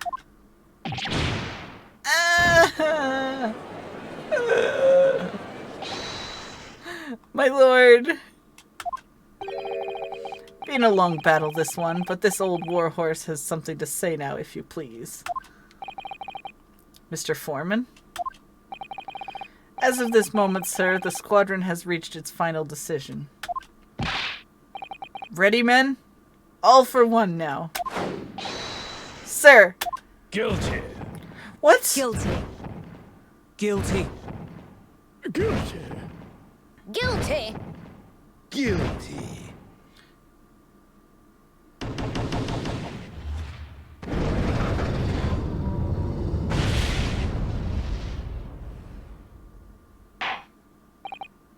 Well, it would appear the ladies and gentlemen of the jury have reached a unanimous verdict. Not this again. The defense has consistently failed to unpick this witness's testimony. Here's to any attempt you may make at unpicking the jurors' decisions being equally successful. I'm a failure! I don't believe it, after I've come so far. How is it all unraveling on me so fast?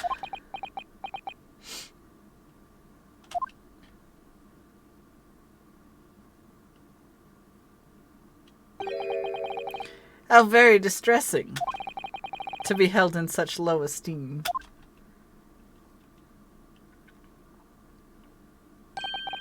Wouldn't you agree, Mr. Naruhodo? Officer, you've delivered the report now. That will be all, thank you.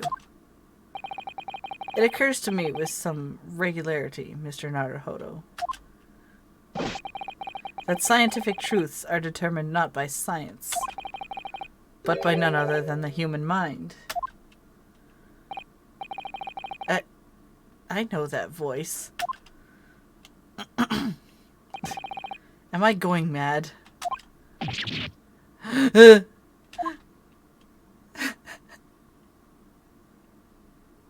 I don't believe it. I don't believe it! Mr. Sholmes?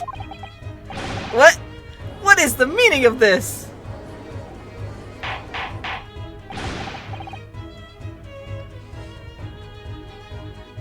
And why does he look so dashing in that officer's outfit? What business do you have here, detective? The last I heard, you were recuperating in hospital. As well I would be. Had I not been set upon an errand. What errand? Hurley! It's really you! You're awake at last. Yes, good day, Iris. I appear to be rather late to rise. My apologies. Now, my lord, if you will humor me. In what manner, sir? I have something of great importance I wish to give to the young lawyer over there. I need no more than 5 minutes. Would you be so kind as to spare us the time? What say you to this, Lord Von Zieks? He's just, like, annoyed. This trial has taken many hours of the court's time, having spent so long already.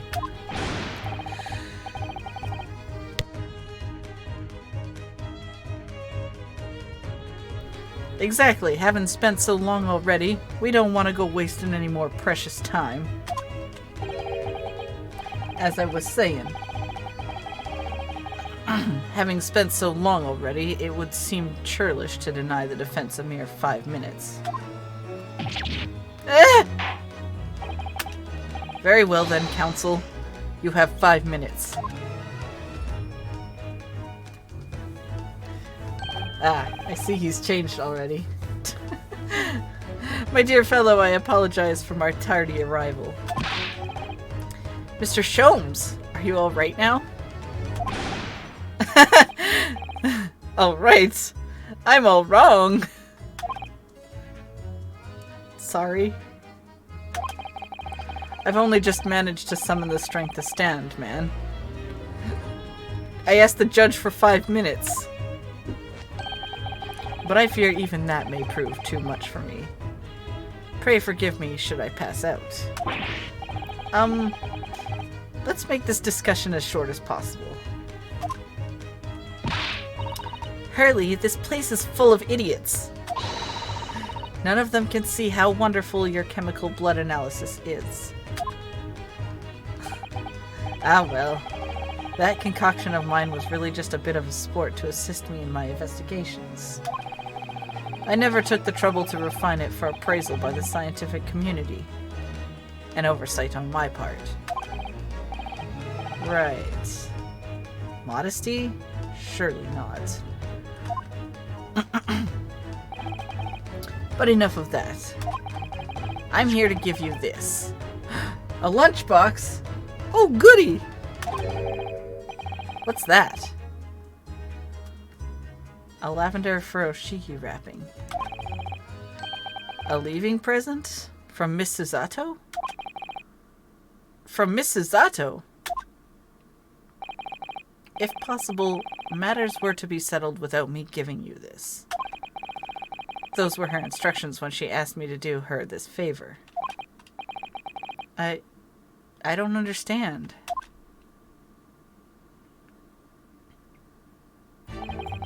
Miss Susato foresaw today's events, I believe.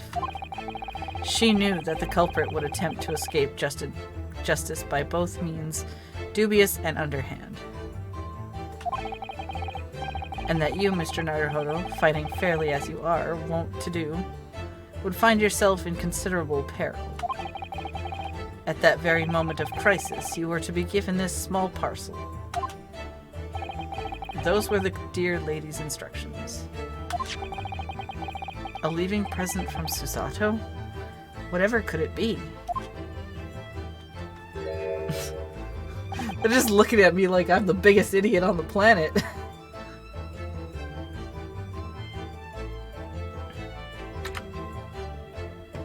Oh, I gave myself head pats, okay.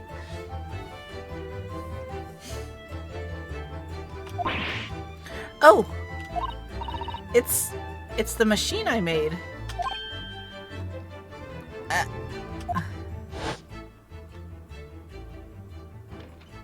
Well, free head pats for me. Kitty! It's Wakahai. Meow! Meow. Look, I use this. It's my latest invention.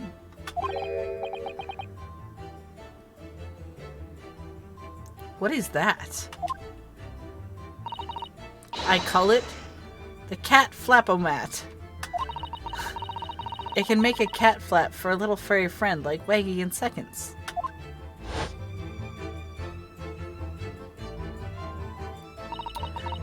What's Susie up to? Miss Susato muttered the following words before she left. I'm a failure. I don't deserve to be a judicial assistant. What? Didn't she say something like that?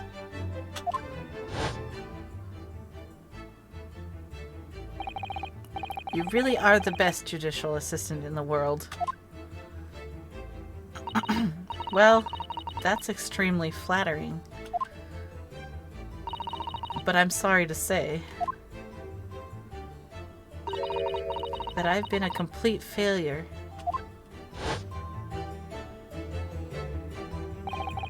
Whatever did you mean by that, Mr. Sholmes?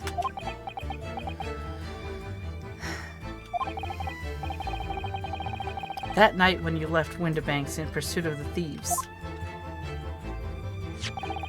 Miss Susato made use of this contraption for a certain purpose. That is your answer, dear fellow. No, not at all cryptic then. Susato-san used this cat flatomatic at... Wow. Reading. Reading is hard. So she used that cat flapomat thingy.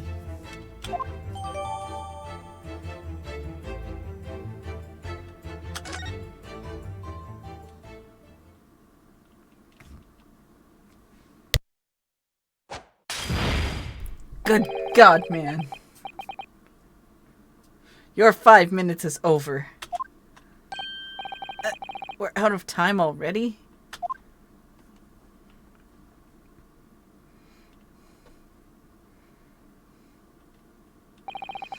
I'm grateful for you. I'm grateful to you for affording us that brief recess, Mr. Reaper. I need no thanks, Detective. After all, the die is cast. Is it really? The jurors are unanimous in their leanings. No doubt my learned friend will consider a summation examination. But any attempt to alter the verdict now would be utterly futile. I wonder... Mr. Naruhodo. Yes. The rest is down to you, dear fellow. What is your plan? The rest is down to me. I need to be careful here. If I make a wrong move, the trial will end badly.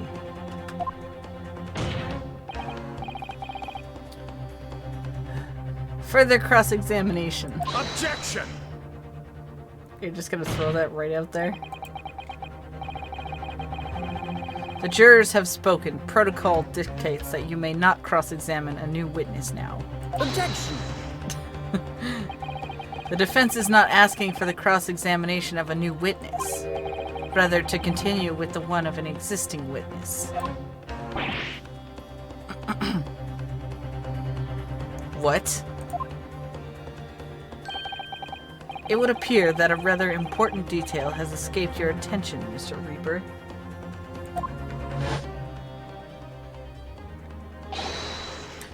My lord, requesting your lordship's permission to interrupt the cross-examination. Thank you, officer. Very well. The cross-examination is hereby temporarily suspended. I presume you have no objection, counsel. No, my lord.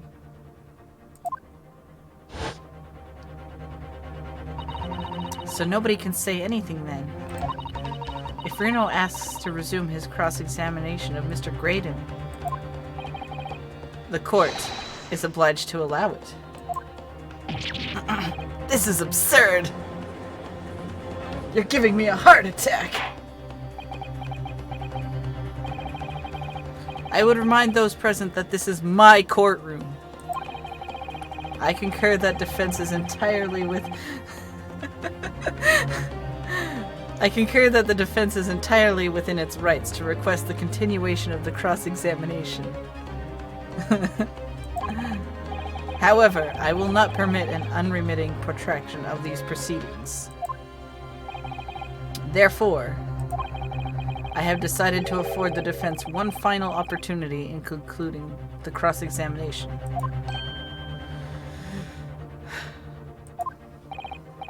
Counsel, you must choose but one statement from the witness's testimony,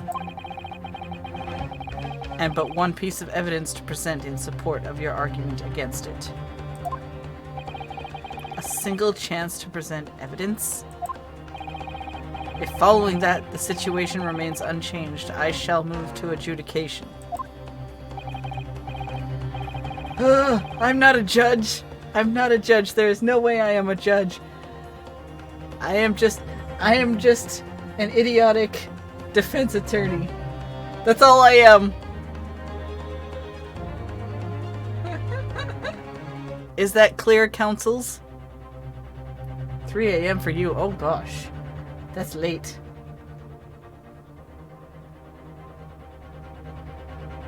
You will not press the witness any further.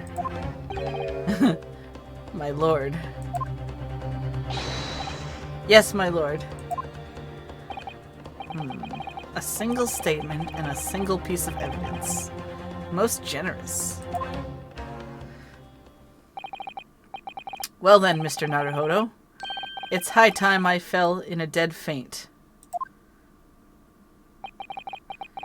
I leave this in your capable hands. Oh my god.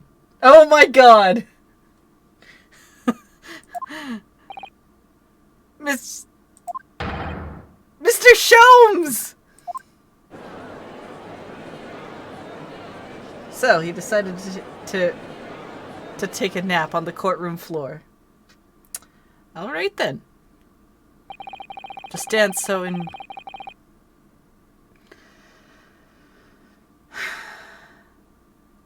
I don't know that word. He is so extra. Yes, he's very extra. Before the court in a state of such high fever. Either the man has extraordinary strength of mind or an extraordinary lack of feeling. I imagine he's feeling very little now. The detective is sleeping soundly in one of the antechambers. Strike a man when he's down, why don't you? Well then, counsel, are you fully prepared? Alright, take a few breaths. Yes. One statement, one piece of evidence. I won't let Mr. Sholmes down. Or Iris. I feel like I need to do that to wake myself up. And I won't waste this final chance that Susato has given me. This is going to decide the entire outcome of the trial. Very well then. Under the terms I have outlined, you may resume the cross-examination.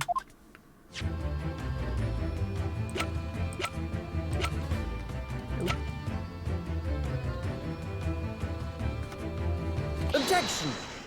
I have this weird doohickey thingy. What on earth is that eccentric contraption, counsel? Ooh! It's my cat flapomat, my lord. It makes a way for cats to get in and out of a room. It can cut through any door you can think of, and make a new little door in the middle of it. That's right, my lord. It's a device for creating so-called cat flaps. Sign you up for one? Hell yeah. Small doors for cats to come and go as they please without their owners having to open the door. I'm sure we all can work that out for ourselves. But that cat lover's contrivance has no possible relevance to this case. Oh, really?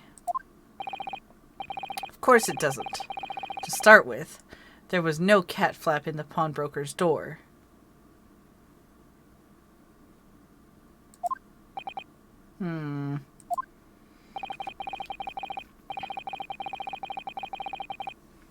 Not being a keeper of cats myself, I'm afraid I've failed to see what this has to do with the matter at hand. Perhaps it would help if I described its function another way then.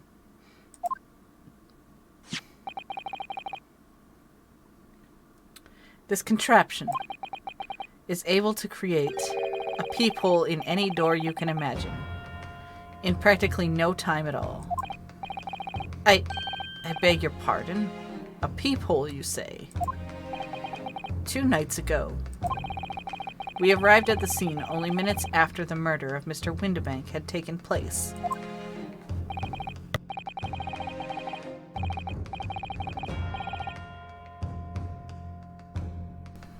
That's right.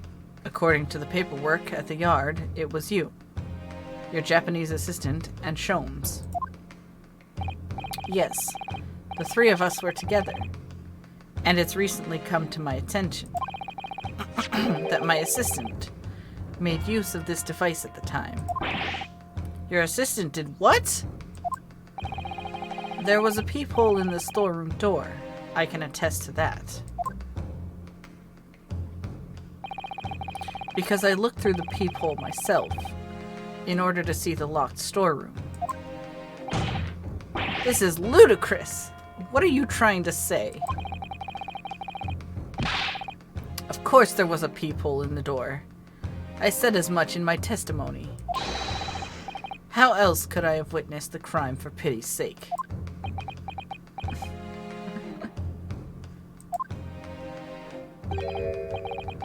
Yes, how could you? What? Counsel, kindly say what you mean. Alright, it's time. Time to strike the final blow. What I mean is this, my lord. My assistant made the peephole in the storeroom door, and until such time as she did, the door had no hole in it to look through. What? No! Objection! This is a farce. Are you really suggesting that the peephole in the door was... Yes, it was created only after the incident had taken place by my judicial assistant, using this device. Your assistant tampered with the crime scene whilst being fully aware of the gravity of her actions? That is a most serious act of vandalism. For which I humbly apologize, my lord. It was in the few minutes that I left the scene in order to pursue the Skulkin brothers and alert the police. Nevertheless, in the light of this new information, it becomes apparent that Mr. Graydon's testimony is riddled with holes. Riddled with explain yourself counsel.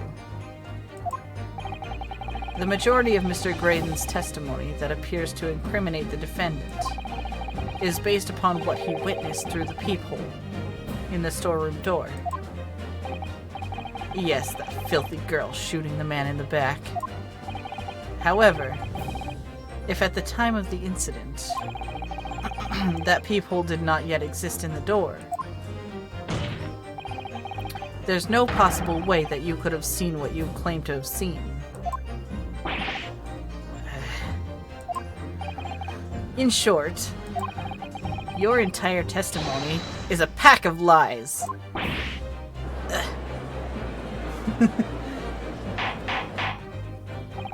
Order! Order! Order! Is there any credence in this revelation? Objection!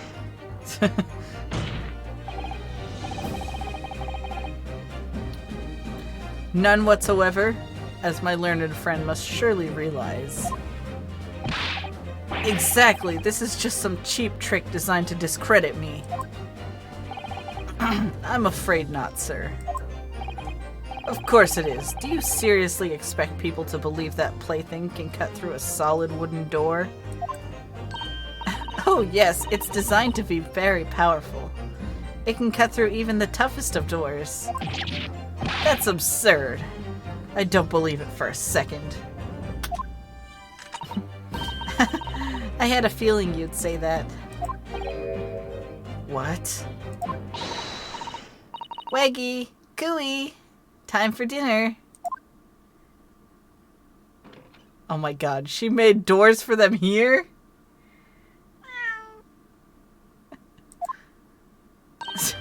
Well? She is totally valid. Young lady, this is the Old Bailey. One does not make cat flaps in the oak paneling at the Old Bailey. I'm not done yet, don't worry. This doesn't mean that the peephole in the storeroom door at Windibanks was made by your machine. And there's no way that you can prove that it was. No. But it's easy. What? The cat flaps my cat flatomat creates are all fixed sized. And the dimensions of the peephole at Windibanks are an exact match.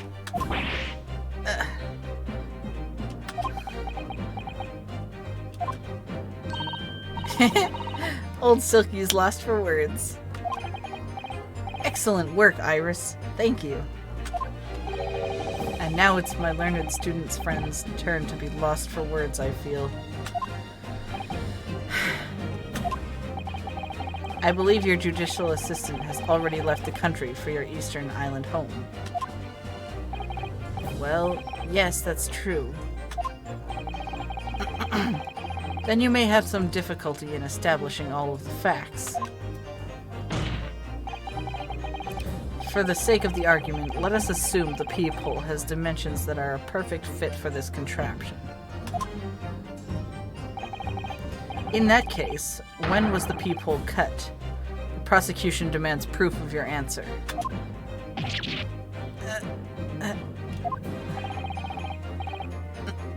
What is the purpose of your line of inquiry, Lord Von Zieks?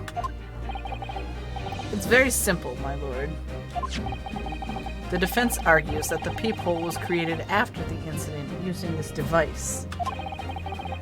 But now that the perpetrator has returned to her native country, she cannot testify to the fact. There is no proof. And for as long as the defense remains unable to prove when the peephole was made, my learned friend's claim amounts to nothing more than a baseless accusation. What? Indeed, that is so, Lord Von Zieks. Well, counsel?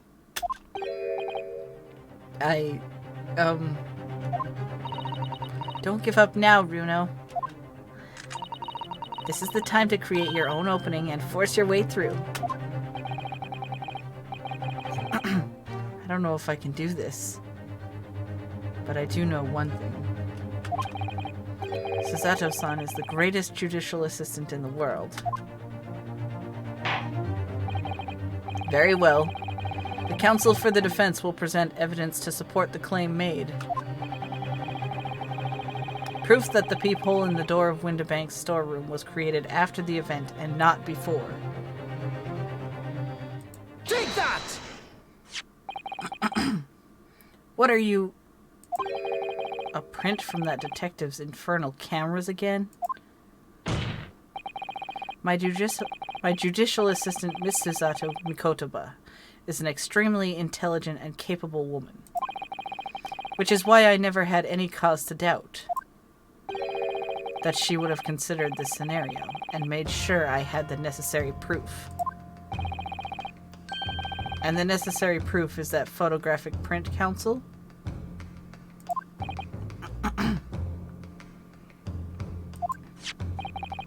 This print shows a scene in the shop moments after the defendant entered the premises. Agreed. And it also shows the accused mercilessly wielded a gun in the direction of the defenseless broker. But more to the point, it pictures the storeroom door in the background. Let me see that print again.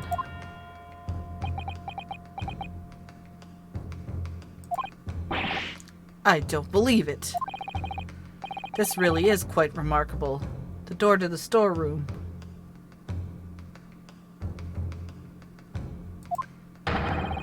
Is completely devoid of a peephole of any description.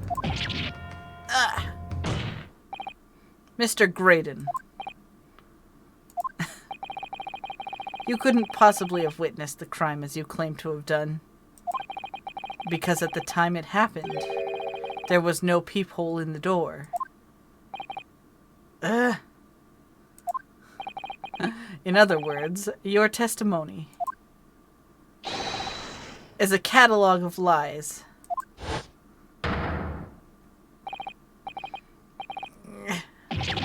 Ah! That was some fancy twirl in there. Order! Order! Order! I am satisfied that the defense has substantiated its claim beyond all reasonable doubt. This witness's testimony was entirely fallacious.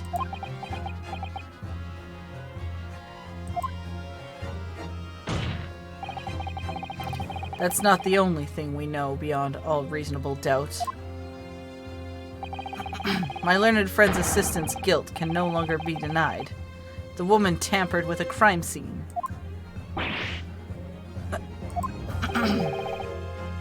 But more importantly... Good lord, there's more of Lord Von Zieks? The defense may have established a reprehensible instance of perjury. But that is no proof that this man is the victim's killer. Yes, that's right. What? I was there at the scene. It's true. And I was shot in the arm. It's true. But that's all. Yes, in fact, if you look at the circumstances, I am the victim here. Oh, please. No! I don't believe this.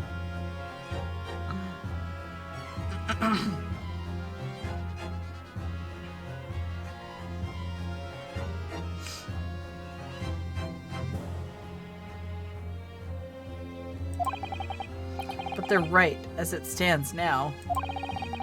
I don't have any definitive proof that he is the culprit. Still, he can't worm his way out of it now. Iris? You know what they say. There's no point locking the cat's door after the cat has bolted. Isn't that right, Runo? As Hurley always says, one lie begets another. No, wait. That might have been a line I wrote for him in one of my stories. Well, no matter who said it first, you're right. Mr. Graydon.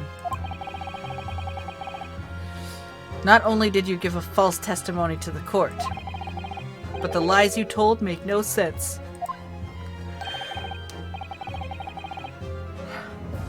Make no sense? What do you mean by such a remark?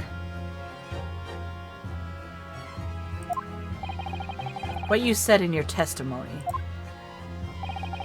reveals that you know something you shouldn't have known.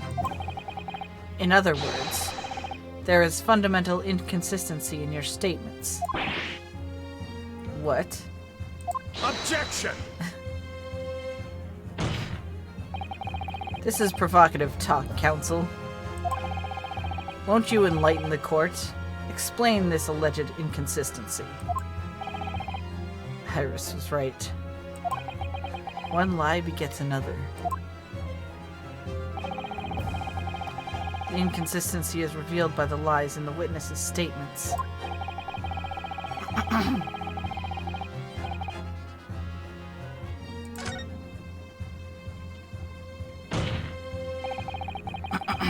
The bloodstains that were present on Miss Lestrade's coat. That's right, the victim's blood splattered all over her when she shot him. But how could you possibly have known that? Obviously because I saw her do it through the peephole in the...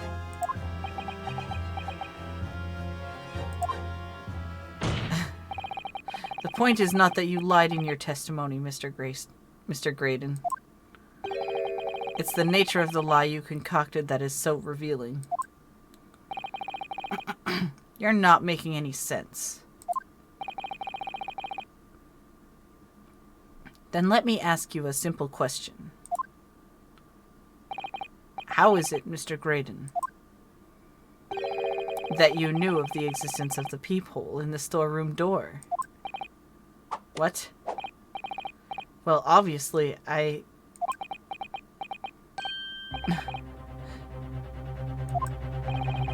Has the cat got your tongue, witness? The peephole in the door was made after the incident occurred. And once I returned to the shop, having failed to catch the two burglars, Scotland Yard's investigators arrived immediately. Since that time, the police have been at Windibanks constantly, carrying out their investigation. Isn't that right, Inspector Gregson? Well, yes, of course. The place is chock full of pawned articles, and my lads have to thoroughly examine them all. So I gave the order to have officers working round the clock in shifts so we get through it all. And consequently, there's no way that you, Mr. Graydon, could have gained access to the shop. Therefore, you should have known nothing about the peephole in the storeroom door. So the fact that its existence forms the basis of your testimony is completely inexplicable. Objection! And yet, the fact remains that Mr. Graydon did maintain that he witnessed the crime take place through the peephole in the door. How on earth is that possible?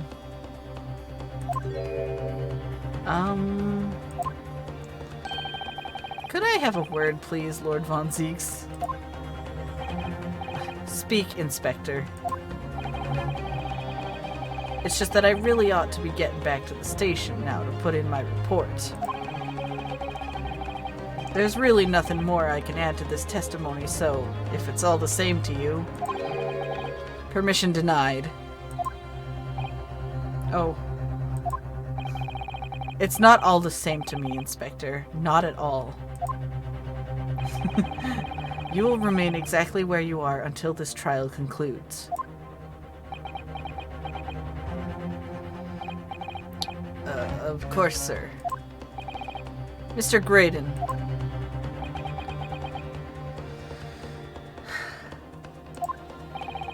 You shouldn't have known about the existence of that peephole. Which can only mean that you must have been informed about it by somebody else. Objection! He just keeps objecting me. Stop there, my learned friend.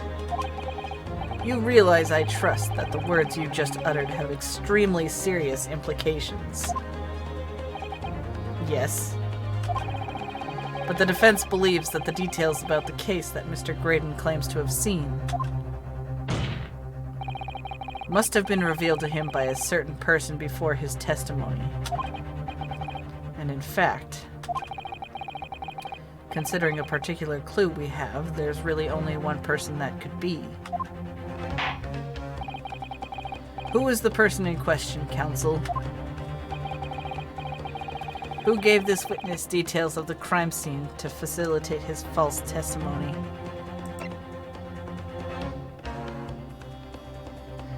Clearly, the only person who's been, like, whispering to him during part of this trial Take that! is the Tater Eater himself. The truth is, it can only have been you, Inspector Gregson. Eh? Me? Objection! You had better have some proof to substantiate such a rash claim, my learned friend. Consider the fact that we have only been aware of Mr. Ashley Graydon's identity for the last few hours. We learned of it only during the course of the trial today. Indeed, preparations for his testimony were made with great urgency during our hour-long recess. While the police executed the subpoena and brought the man here from the communication station. And until that time, Mr. Graydon would have had no idea. No inkling that he would suddenly be required to appear in court.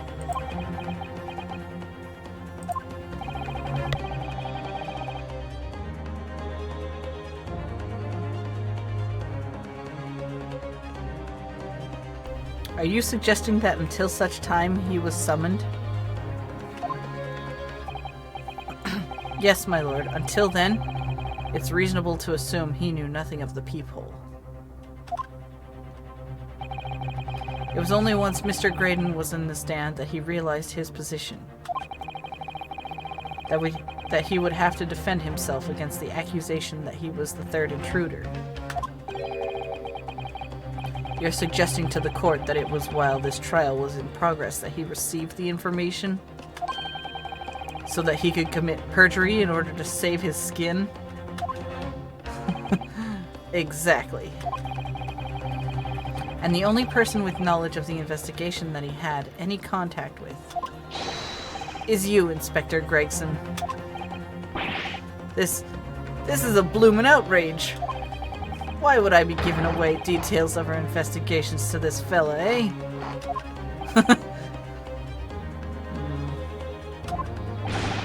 I was summoned to his lordship's chambers during the recess in any case. Had you forgotten that?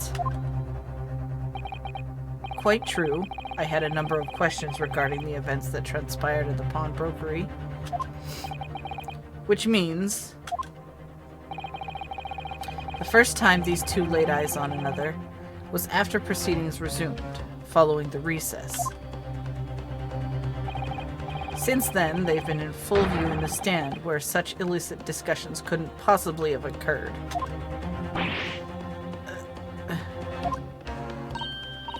Oh, I just remembered something, Runo. What is it, Iris? There was one time before, wasn't there? I think it was when Ginny was testifying. Oh, now that you mention it. When the bailiff was dispatched to retrieve McGilden's music box from the scene of the crime. That's it.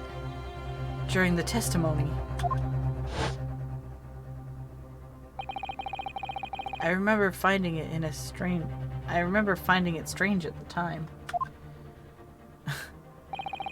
Mr. Graydon and the inspector seemed to be having some kind of secret discussion.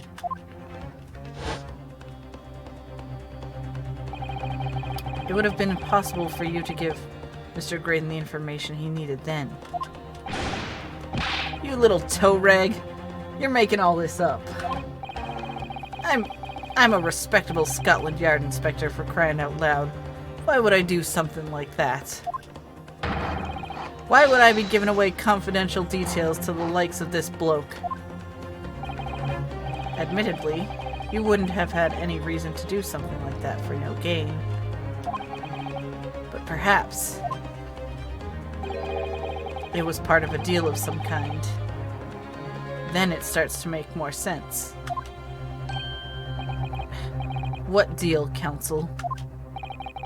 I wonder if perhaps, in exchange for details about the peephole at the crime scene, Mr. Graydon agreed to give a certain something to the inspector.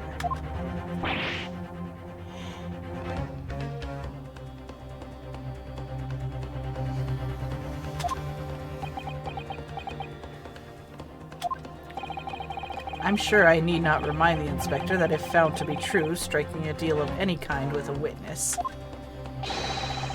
would be considered a gross case of malfeasance. Well, I...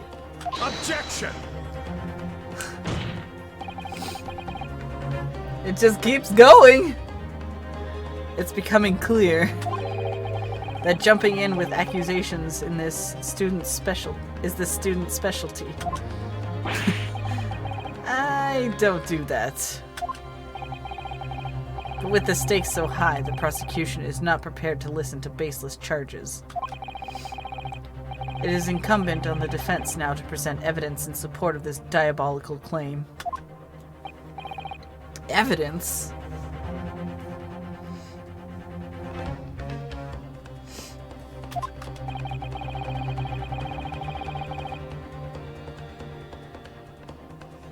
Just what are you proposing that the inspector demanded of the witness in return? The court must see proof of this alleged deal. Oh, think! If Inspector Gregson really did strike a deal with Mr. Graydon, then logically there's only one thing he could have asked for. That must be it. Bruno, do you think it could be... Yes. It's the missing link that would join all the dots together in this puzzle.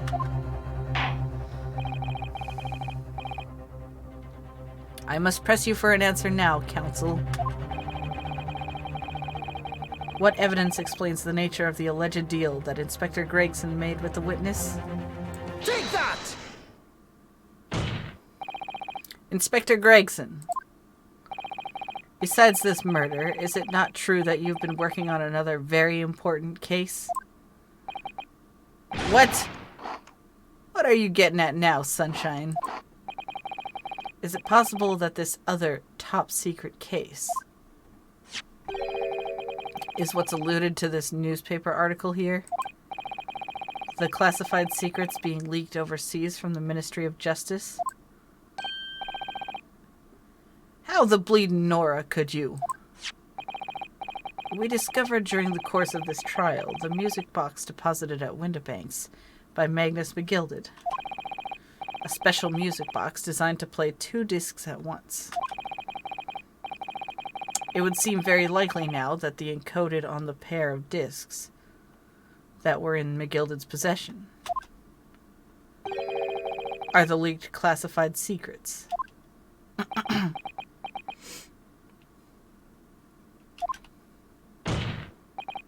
So, I put it to you, Inspector, that in order to recover the second of the discs containing those secrets, you covertly made a deal with Mr. Graydon in which you exchanged the disc for details of the case. You little... Ah!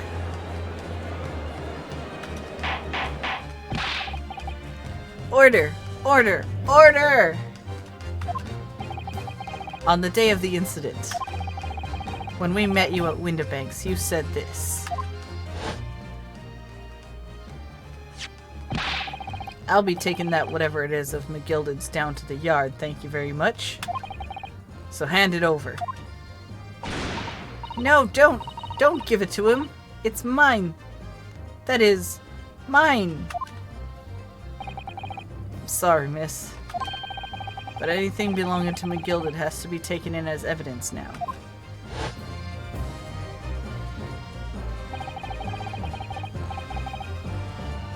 Scotland Yard already knew at that time, isn't that right? That Magnus McGilded was involved in the stealing of government secrets? My orders were: recover the medium used to convey the secrets leaked from the ministry, and do it on the QT. Strictly hush-hush. And that explains why, when I presented this disc as evidence to the court, you objected so heavily, I presume. Because you knew that it contained highly confidential information. Blimey, not likely. I mean, I wasn't that sure of it myself. I realized there was a possibility, that's all. Inspector, surely you're not saying that in order to acquire the second of these music box discs, you did indeed reveal confidential details of the crime scene to the witness? To aid and abet this man in giving false testimony? There's no other way that Mr. Graydon could have known the existence of the peephole. It's the only explanation. A deal was struck between these two men. No! Objection!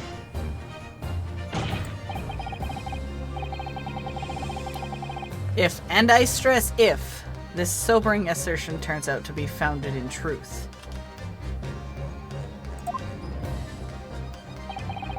It would mean that the second disc is, as we speak, here in this very courtroom. Wait, what? In this room? How could you possibly make a claim like that? Because Inspector Gregson is a Scotland Yard detective. What? What's that supposed to mean? As a seasoned policeman, the inspector will have approached this alleged deal with caution. Certainly he would not have accepted the gentleman's agreement in this matter. No, he would have insisted on having the article agreed upon in the palm of his hand. Good gracious! Then you mean to say Inspector Gregson already has the item in question in his possession? He has the second disc actually on his person. Yes! The defense demands that the inspector is searched at once. Definitely! They could only have struck a deal with each other when Ginny was testifying before. And Gregsy hasn't moved from the witness stand since. My lord, please, order an examination of his personal effects immediately. Well, Inspector,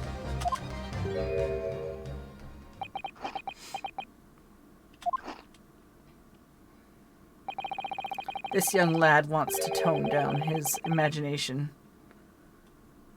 He's insulted me and my profession quite enough.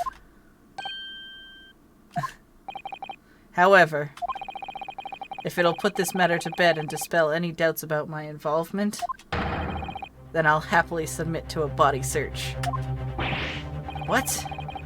He's going to agree to it? I presume you're aware of the precipice on which you now teeter, my learned student friend. You've made a most serious allegation against Scotland Yard here. If following the search of the inspector's personal effects, no disc is found, you will be deemed unfit for court service. This trial will end. And my country's government will formally demand of yours that you are severely reprimanded. That sounds serious. Indeed. To have a visiting student make such defamatory remarks about our country's most senior police force is not something Her Majesty's government will be able to overlook. You're just threatening Runo because you're scared. The accusation is beyond serious. You must be prepared for grave consequences. It's true. I can't imagine Gregson would have accepted the gentleman's agreement for something so critical. The disc must have physically changed hands, which means the inspector should have it. But somehow, something doesn't feel quite right here. Very well, counsel. You know the implications. So let me ask you one final time. Yes, my lord. Do you still persist in formally requesting a search of the inspector's personal effects?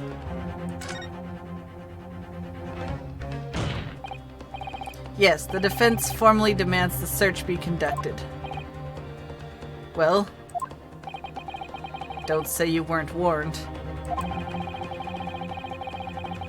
But your typical stubbornness may well land you in hot water this time. Perhaps the lesson will do you some good. Fair enough. I got nothing to hide.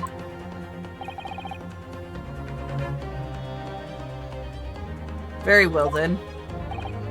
Bailiff, conduct a search of the inspector's personal effects. The defense demands a search, but not of Inspector Gregson. What? Now what's all this? I'm the one you're accusing, aren't I? I thought you wanted to search me. No, Inspector, not you. Somebody else. What's the meaning of all this, eh? Lost it at last, have you, Sunshine? The court shouldn't have to put up with this nonsense. You're being completely irrational.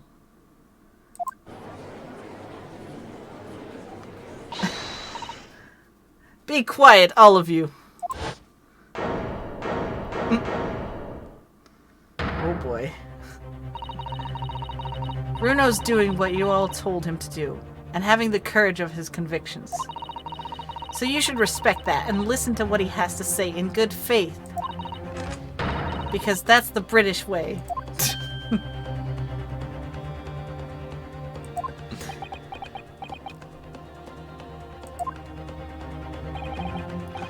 Well said, young lady. Indeed, this court is in awe of the defense counsel's conviction and eagerly awaits his next words. You what? Now don't be hasty, my lord. If I'm not mistaken about the things I've seen in court today, I'm fairly sure that I know who has that disc at the moment. There's only one person who it can be. Counsel, of whom do you request this search now?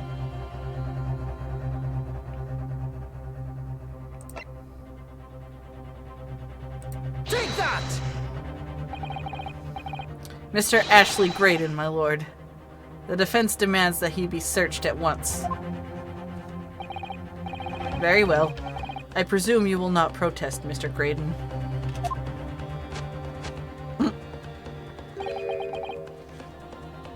Au contraire.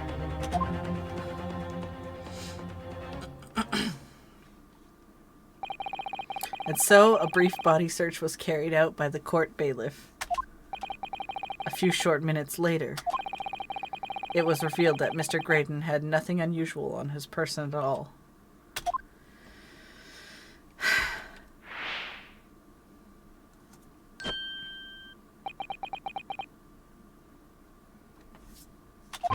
Oh no. Oh no! No!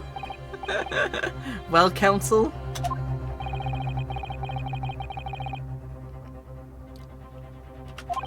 Well.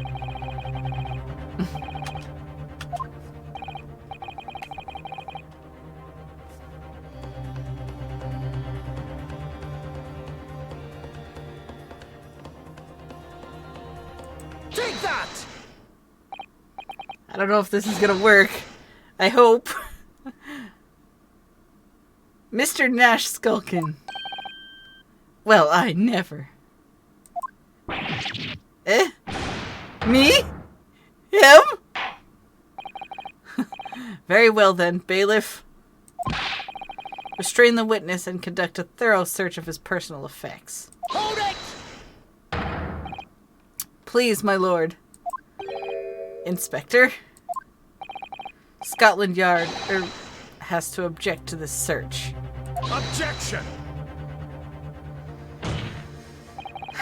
Unfortunately for you, Inspector, your objections carry no weight here.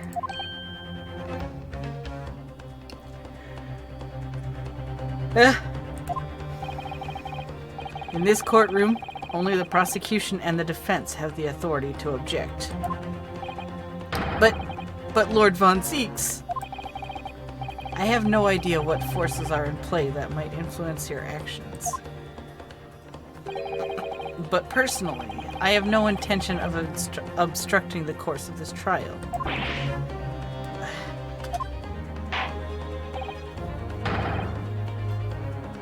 Bailiff, carry out the search.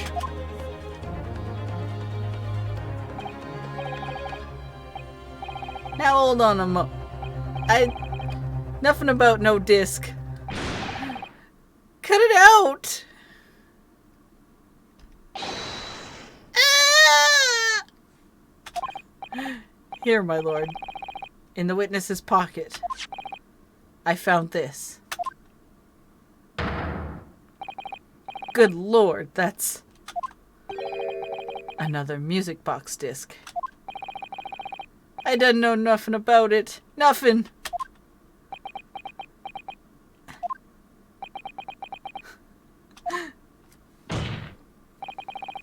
That is the second music box disc left behind by Magnus McGilded. Is it not, Inspector Gregson?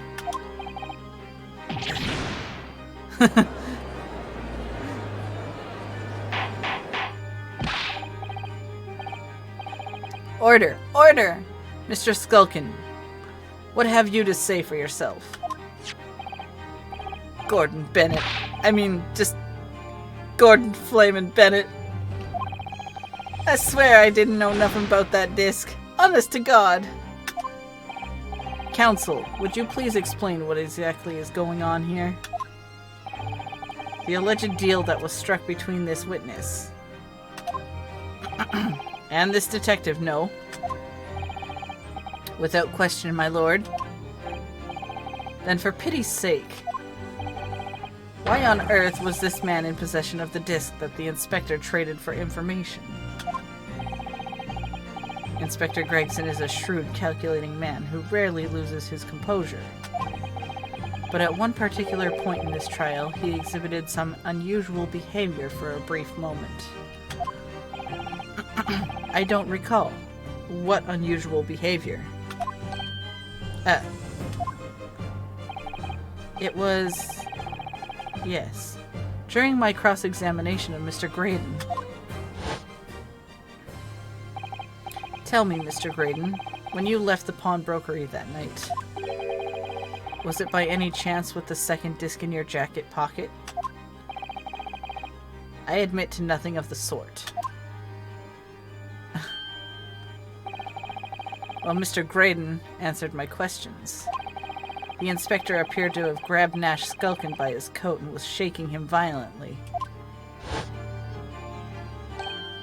Yeah, you did and all.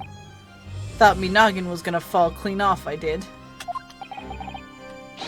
I was wishing I'd been born me a brother was. And what exactly happened to make the detective attack you like that? I ain't got a clue. He just suddenly turned and grabbed me whistle like that and started shaking me.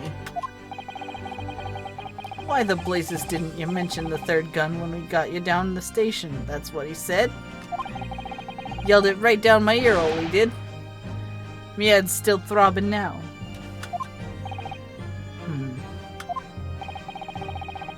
The way the detective behaved then was extremely out of character. But looking back now, it must have been then he did it. That was the opportunity Inspector Gregson created for himself in order to hide the disc. Well, bless my wig. He hid it? You. But I'm afraid I fail to comprehend the motive here. If the detective had acquired the disc he was after, why on earth would he then proceed to hide it in another man's pocket? Hello, dude. Blimey. This is a court of law. He could have submitted the item as evidence. It would appear, my lord, that the inspector was not at liberty to do that. Why ever not? As the man himself revealed earlier, his current assignment has some special conditions. My orders were: recover the medium used to convey the secrets leaked from the ministry, and do it on the QT, strictly hush-hush. Hush-hush. A top-secret assignment? Imagine the lawyer on both sides giving smoochies. See, that's what everybody likes to think what Edgeworth and Phoenix Wright were doing in the downtime. During every recess.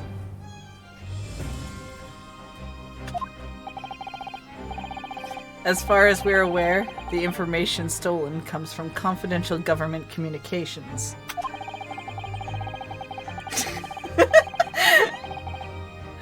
It would seem that if the information were to be revealed in court as evidence, it would be problematic.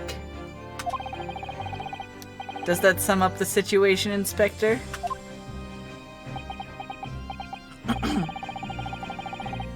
I'm operating under direct orders from the ministry. I'm afraid I'm not at liberty to answer that question.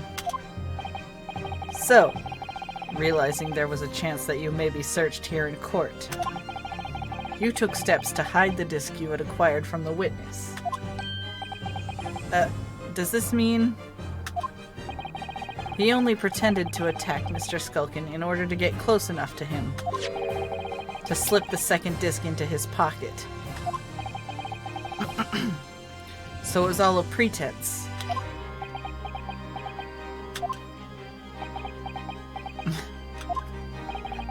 Well now, Inspector Gregson, and you, Mr. Graydon, are you prepared to admit the accusation made against you of this alleged deal?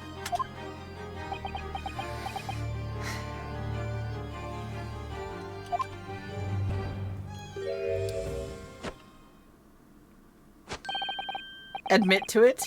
Yours truly? Please. Mr. Graydon. Clearly our Eastern visitor has an uncommonly active imagination. However, there's no proof that I passed that disc to the inspector. Objection! But then, how do you explain the reason why you knew about the peephole? I'm under no obligation to explain. What? Yes, I lied in my testimony. That I admit. So sentence me accordingly. But that is all I admit. Murder, leaking government secrets, striking a deal with a detective. All of it is this young Easter man's fancy. I have no idea what any of that is about. You... What?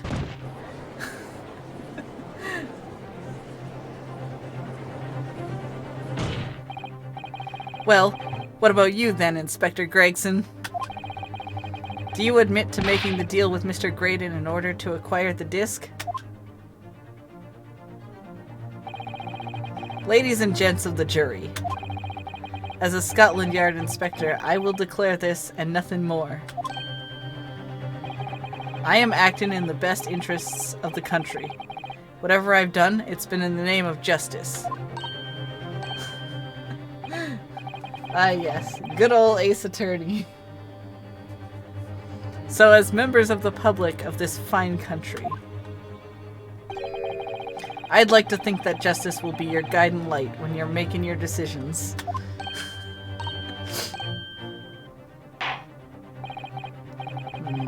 This is quite a quandary indeed. Rarely have I encountered such extraordinary tumultuousness in the conclusion of a trial. Nevertheless, in the absence of any further evidence to be presented, I believe it is time that we put the matter to the jury for their final leanings.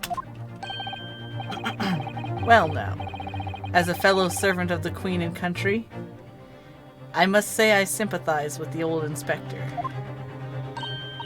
Yes, he's a dependable man. I'm quite sure, in service one becomes a good judge of character. Oh, it's finally the end of this episode. Even crossing your eyes doesn't help when it comes to looking at this case. It's all blurred to me. Well, as a fellow professional, I'd like to put my faith in the detective, really. Graydon is highly skilled operator. Stop. Currently in presence of idols. Stop.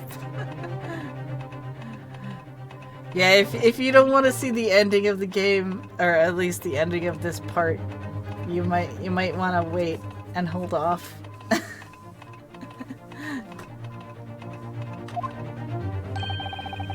Detective has very much trust in eyes. More than this, I cannot say. But that's okay. Thanks for thank you for stopping by. So if you gonna go, I'll see you later.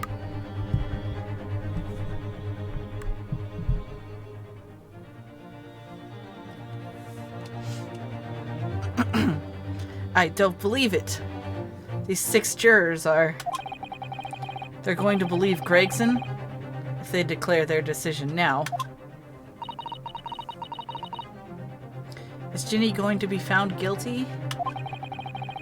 If I don't manage to produce some definitive evidence right now, then we're going to lose. Either some proof that Graydon killed Mr. Windibank, or stole those government secrets. Or some evidence to force Gregson into admitting that he struck a deal with the witness. Well then, counsel. I think it's time I imposed on the jurors to declare their final decisions, no? That is, unless you have some compelling evidence you have thus far not presented to the court.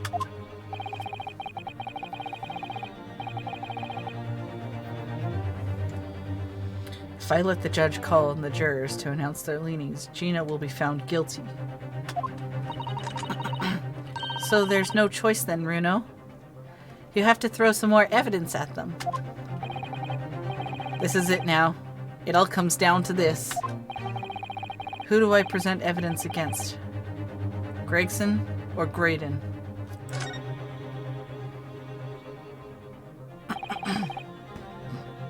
Inspector Gregson. There is one final piece of evidence I would like you to see. What's that then?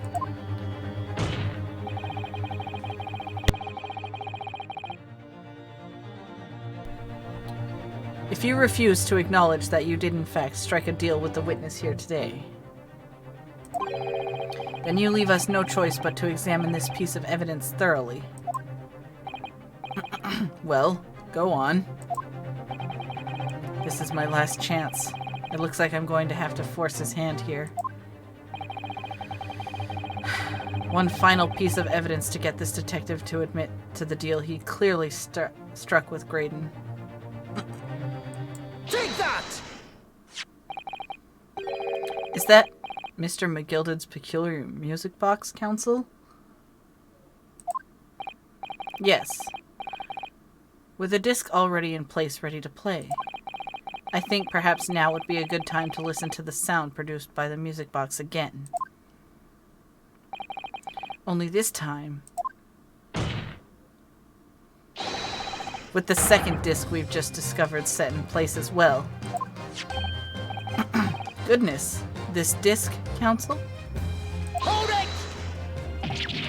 No, wait! I can't let you do that! Why not? Because, well... Because it's got nothing to do with this case, that's why. Objection! Not true, Inspector.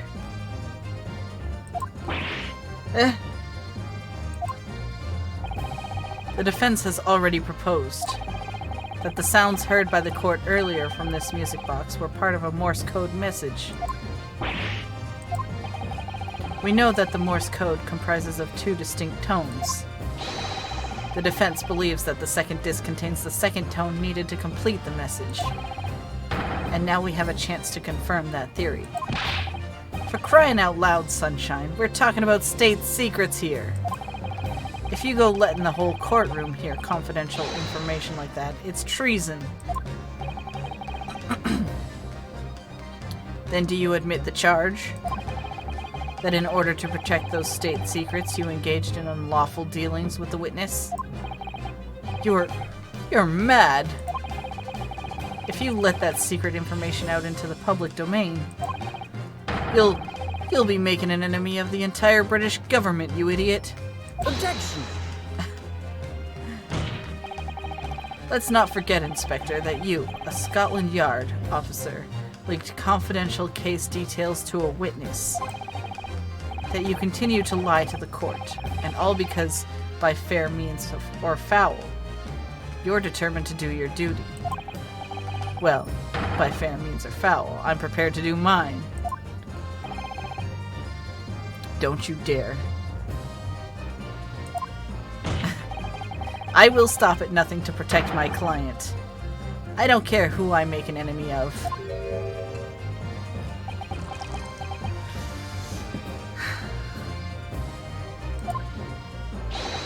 My lord, if you please. The court must hear the sounds made by that music box. Come on, Von Zieks, for Pete's sake. Stop him! Objection! Inspector, you should know my methods by now. I'm a prosecutor. I'm no Scotland Yard puppet. Oh, he put his leggy up! In this courtroom, my duty is to the law. So let me propose a toast. To uncovering the truth, by fair means or foul. No! Very well. The defense stances here and that of the prosecution have been made very clear, I feel. Therefore, in accordance with the defense's request, the court will now listen as this music box is set in operation once more. This time, with the second disc in place and both discs playing simultaneously.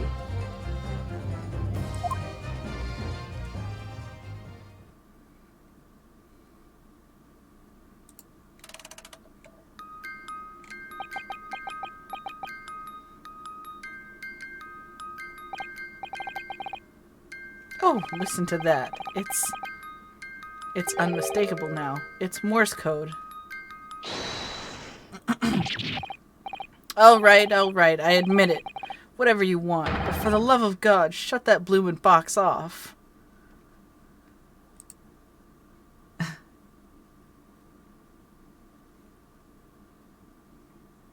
I think we did it. Let me ask you again then, Inspector Gregson. Did you, or did you not, strike a deal with the witness next to you in the stand, Mr. Ashley Graydon? Specifically, did you furnish the witness with confidential case details in exchange for this music box disc? Man, you can really tell I'm getting tired.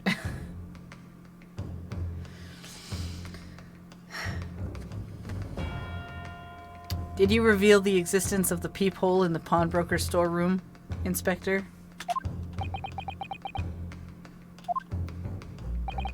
I did. Stop! What are you doing, man?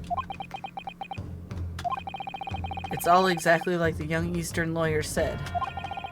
When the trial resumed after the recess, we were stood here in the stand together. That's when he approached me with the deal. Shut up, you imbecile. Shut up! Psst! You there. You're the detective who turned up at the pawnbrokery the other day, aren't you? I may have something you're looking for, Inspector. With me at this very moment. So how about a trade? I suggest you accept. Or information that may make certain individuals uncomfortable will soon become very public indeed. I couldn't let that information become public knowledge, not under any circumstances. So I accepted the man's proposal and told him details about the case that I should have put him in the clear. The peephole in the storeroom door and the bloodstains on the overcoat. By giving false testimony, this witness intended to have the defendant wrongly accused of murder. Inspector, you knew that. Yet you still revealed those details to facilitate the witness's perjury.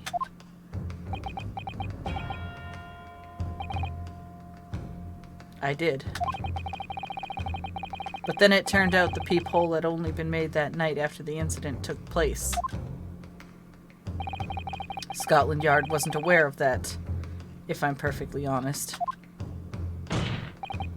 Well, Mr. Graydon, what do you have to say for yourself? There's nothing, and no one left for you to hide behind. You struck a deal with the inspector in order to escape conviction of a very serious crime, namely this. You are the third intruder who broke into the pawnbrokery on the night in question. And you perpetrated the murder of the proprietor, Mr. Pop Windebank. You. Oh. Traitor! Oh my god!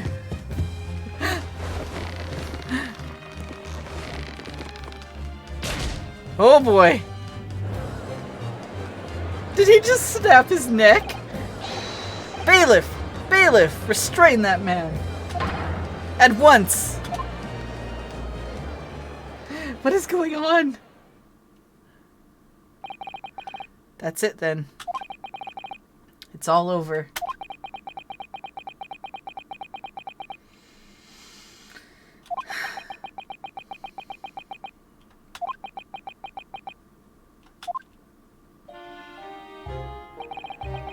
I despised my life growing up. The slums are vile places. I was cursed from birth, born into poverty, the son of a penniless artisan. My parents did nothing but quarrel all day long. What little money they had was never spent on me.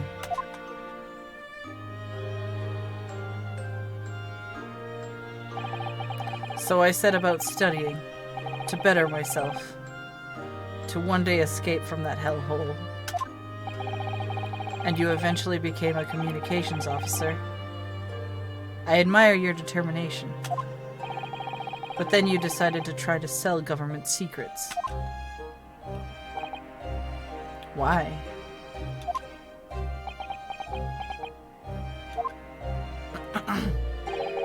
Isn't it obvious? Because I wanted money. Even now, years later, the nightmares of my life in the slums wake me in the small hours. I wanted to drown them out, with more money than anyone who lived in that squalor could ever imagine. Then one day, I met him. Mr. Magnus McGilded.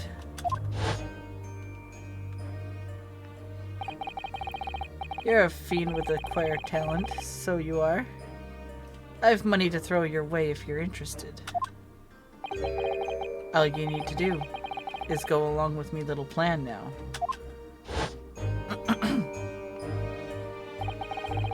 I was to steal the Ministry's telegraphic message logs, and McGilded would buy them for a handsome sum. As I was responsible for inspections of the Ministry's communications office, it was a simple enough task. The lure of the devil's offerings, how easy it is to succumb. But you must surely have realized the seriousness of the crime you were committing. And for that reason, I took great lengths to ensure that my actions were untraceable by using the music box.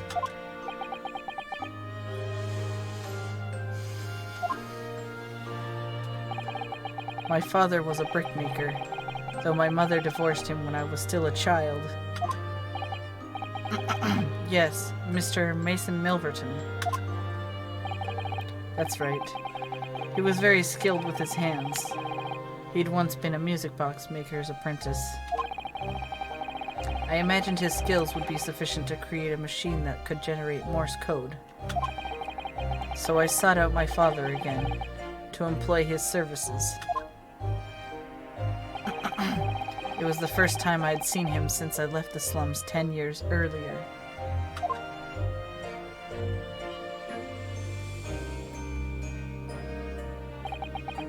Look at you, Ashley. What a fine gent you've become. He was a different man to the one in my memory. A thin, frail old man. But poverty had never broken him, never corrupted him like it had me. I was sure that he wouldn't help me if I told him the real reason. So I made up a story. I've got some work for you, Father. I need some music box discs made. Music box discs? A musician friend of mine has written some music he wants to sell to the public. I've brought the score with me. There are two, actually. I'd be delighted, son. It's been 20 years since I did any work like this, though. Fetch my tools, would you? They're in the loft. That's how I had him make the 2 discs. Thereby splitting the information in 2. You were taking considerable precautions indeed. It was to protect myself as much as anything. It meant that I could deal with McGilded in 2 separate transactions. The first involved the first of the 2 discs, and the music box for playing them. I exchanged them with McGilded for 10 guineas. Then on receipt of the second disc, he would pay 1,000 guineas. So, what happened on the omnibus 2 months ago? Was the second part of a deal? The exchange of the second disc? Yes. I sold the man information that way a number of times already. But it seems he became reluctant to part with his money.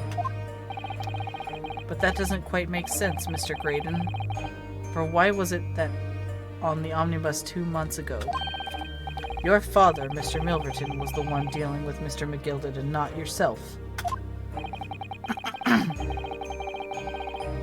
When I received the 1,000 guineas after my first completed dealings with McGilded, I decided to give 200 to my father for his troubles. But my father realized something was amiss. In time, he worked out that I must be involved in something dubious. And when he did, he said to me, "Next time there's an exchange, you'll let your old man do it. Understand? Otherwise, I won't take your money anymore."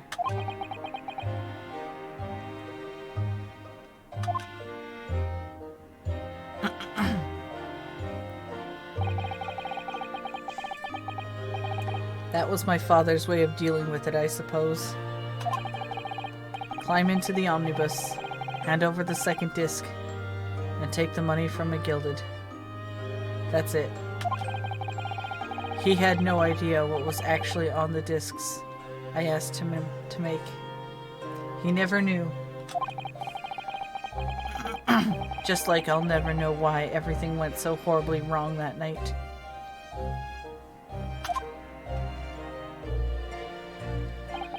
All I know is that the disc was taken from him, and he never returned home.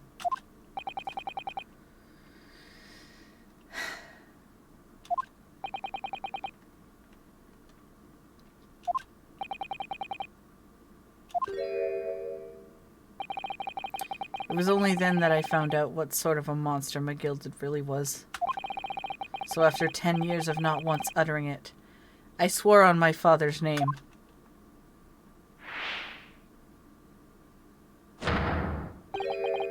To exact revenge. Revenge? As anyone with even the remotest of knowledge of the man will no doubt be able to imagine. McGilded brought all his wealth and influence to bear in the most despicable of ways.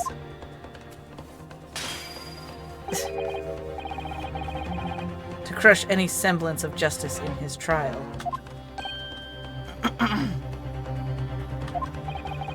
The crime scene was tampered with, evidence was fixed, and witnesses were bribed. That trial 2 months ago was a farce from start to finish.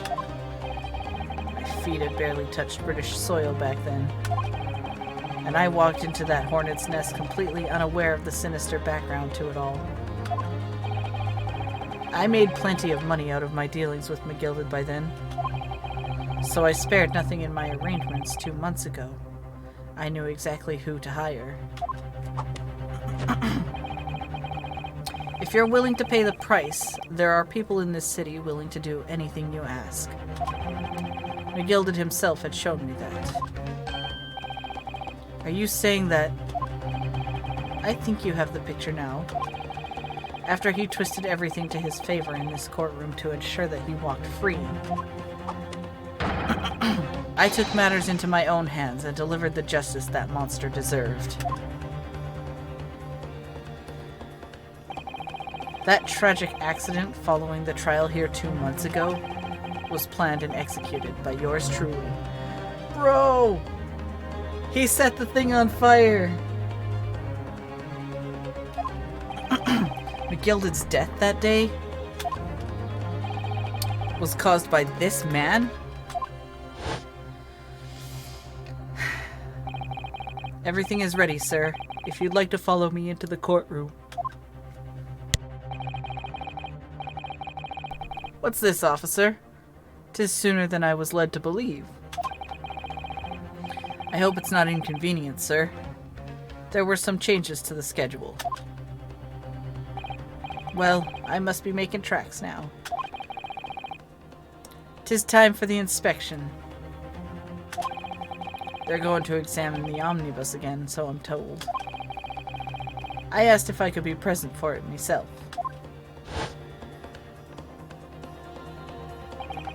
So that policeman who came to tell McGilded he could examine the omnibus again. That's right. Still not finished. No, we're actually just at the end of it. That's right. An imposter hired by me. Also, hello, cat. Welcome, welcome. This is the end of episode 5. McGilded used his wealth to manipulate the trial. He paid people to adulterate the omnibus with all manner of false evidence. He threatened witnesses to lie in their testimony.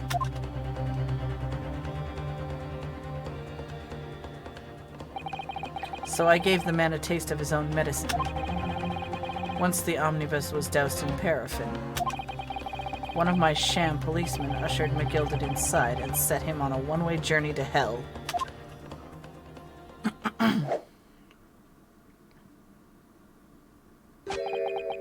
An eye for an eye.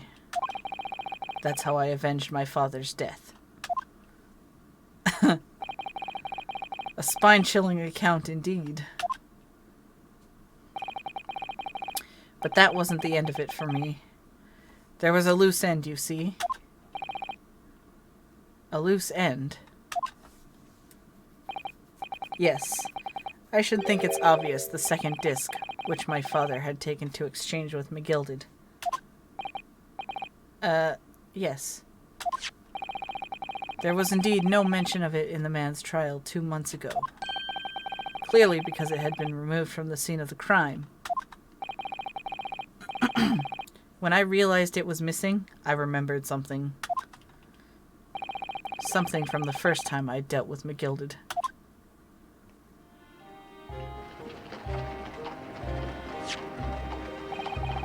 This is the first of the 2 discs, and the music box you need to play them. Well, look at that now. What an ingenious little invention. So then, as promised, 10 guineas for you, young man. What? What's this? Windibank's pawnbrokery. Aye, 'tis a pawnbroker's ticket, so it is. You can use it to redeem an article I've deposited there for you. There's no need to give a name, just hand over the ticket and tell the fiend the watchword. I've put a jewel in pawn for you. It'll fetch a good 10 guineas if you sell it, so it will. I've never heard of a pawnbrokery being used in quite that way before. Have ye not, Mr. Graydon? London's pawnbrokeries are very useful places, you know. Each one is like an extremely secure vault.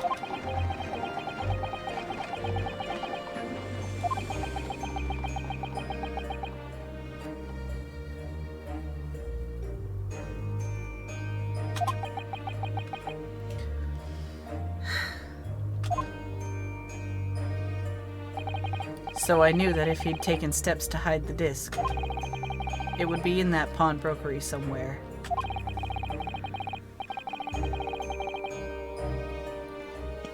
And that on the night he killed my father, he must have entrusted the ticket to someone. Yes, to Gina. I remember now that when we first met you at Windibank's that afternoon 2 days ago, you had a description of Miss Lestrade written down. How did you know who you were looking for? From the trial, that pickpocket's testimony was clearly peculiar. Anyone could see that. I realized immediately that she was another of McGilded's pawns. That he must have threatened her somehow. I was fairly convinced it would be her who had the ticket. So I started to make some inquiries. I had a strong suspicion the girl would come out of the woodwork on the redemption deadline. And he was absolutely right. And yes, sure enough, she did. All I needed to do was wait until the girl went into Windibank's to redeem the articles. But unfortunately, she redeemed only McGilded's overcoat and one disc that was in its pocket. The all-important music box with the second disc inside was missing. Because it had already been forfeited 2 days earlier. But I was unaware of that fact. Had I not been, I could have avoided my nighttime excursion.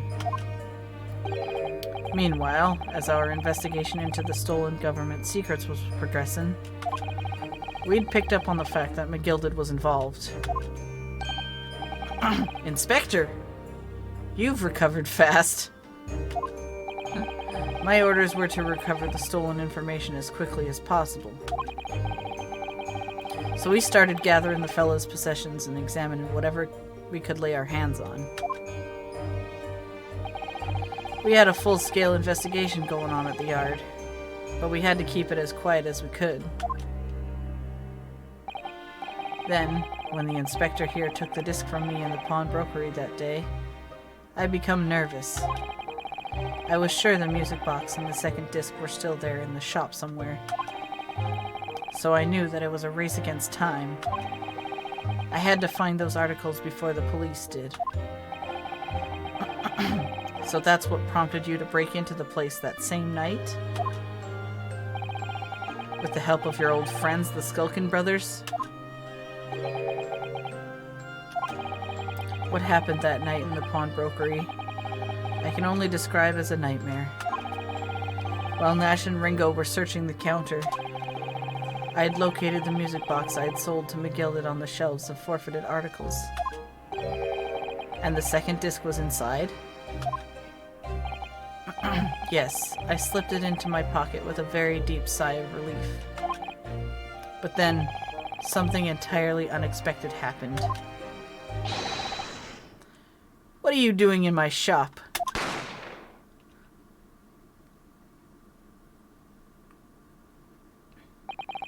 A gunshot rang out in the shop, and I felt a sharp pain in my left arm.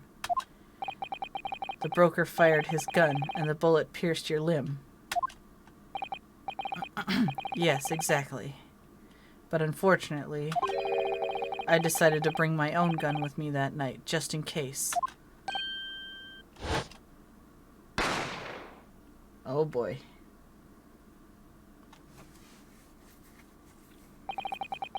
Before I knew what was happening, I'd fired back. The man had already turned to flee. I hadn't intended to fire in his direction, much less kill him. But unfortunately for both of us, the bullet hit home. It struck him in the middle of his back as he fled through the storeroom door for refuge. A sorry, sorry tale. It all took place in the blink of an eye. I don't imagine Nash and Ringo even realized what had happened at first. I was terrified, so I fled.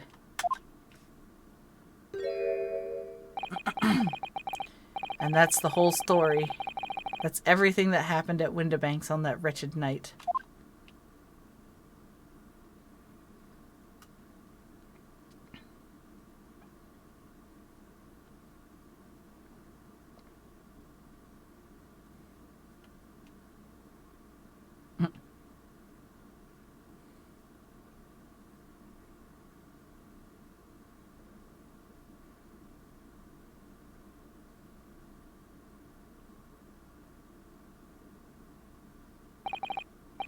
Earlier you called McGilded a monster.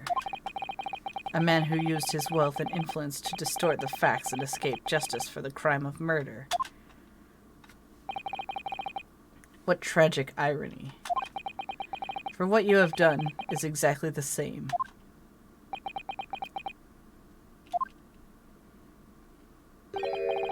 You've become the very monster you saw and despised so deeply in McGilded.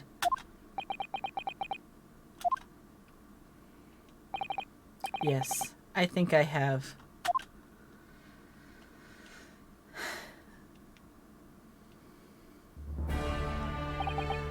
Well, this has been a long and exhausting trial. However, it would seem that at last we have arrived at the truth. Inspector Gregson, what of Mr. Ashley Graydon? He's been restrained, my lord, and is being escorted to the yard. He'll be charged with the murder of Mr. Windibank and the stealing of government secrets. Very good. And you, Inspector? Regrettably, you will have to face charges yourself. Yes, my lord. Of course, it transpires that you were complicit in helping a criminal escape justice. That fact remains whether or not you were doing so in the line of duty. The crime is a serious one, Inspector, and inexcusable.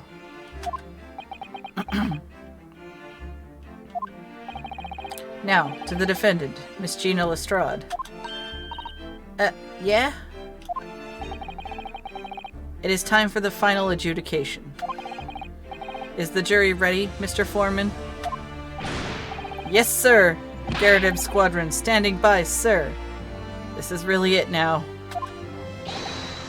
The last push, the final call, the finishing whistle. My men are ready to deliver their verdicts.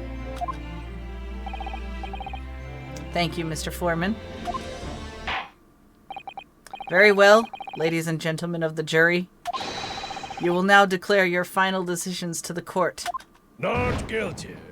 Not guilty. Not guilty. Not guilty. Not guilty. Not guilty.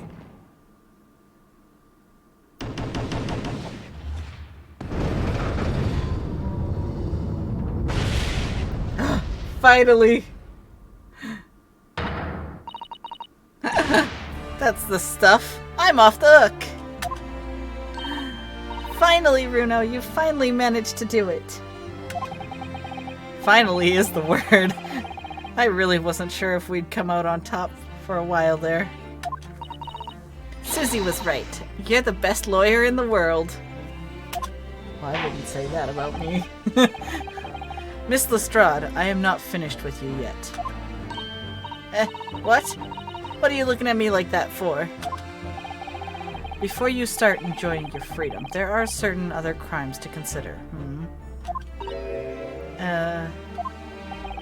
2 months ago, in my courtroom no less, you gave false testimony, did you not? And in relation to the trial today, not only did you unlawfully enter Windibank's pawnbrokery, you also attempted to abscond with Mr. McGilded's property, it seems.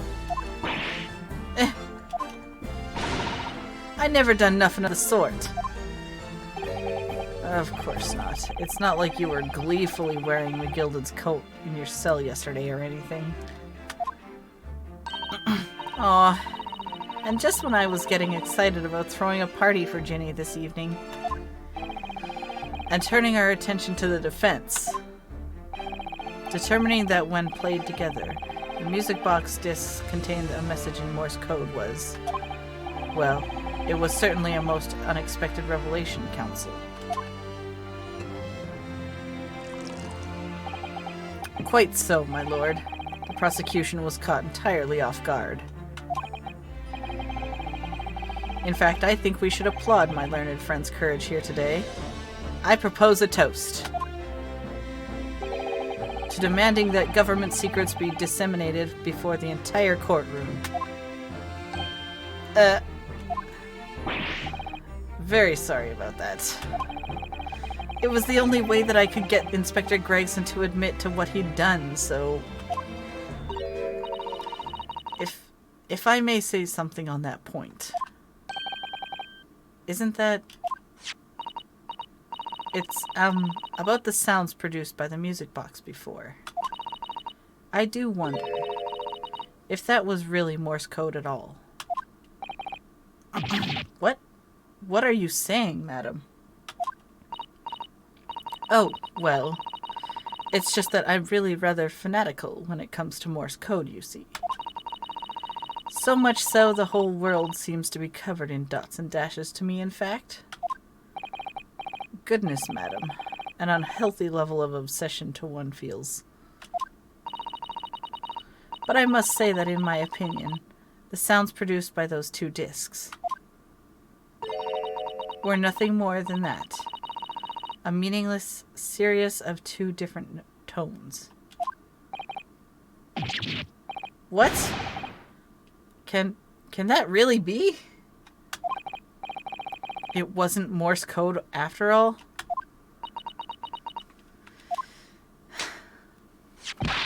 My lord, the defense would like to listen to the music box again. Are you off your nut?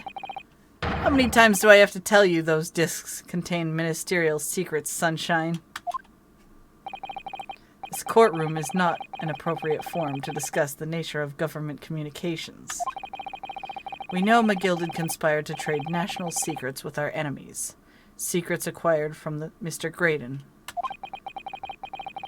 Now that the man has admitted to his crimes, we have no need to pursue the matter further.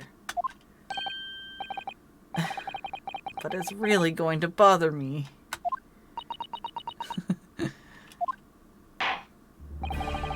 Miss Lestrade. Yeah, my lord? That which you have seen today here in this courtroom has been extremely disturbing. Falsified evidence, intimidation, perjury, a grim catalogue of depravity. An appalling experience to befall any child. Come on. It ain't nothing I done seen most days in the back slums. I beg your pardon? If you're weak, you pay for it. It's just how life goes. Gina. But look, I reckon I've worked something out today. The world ain't fair, but if you want to change,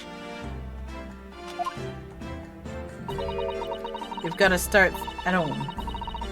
You've got to change how you are yourself.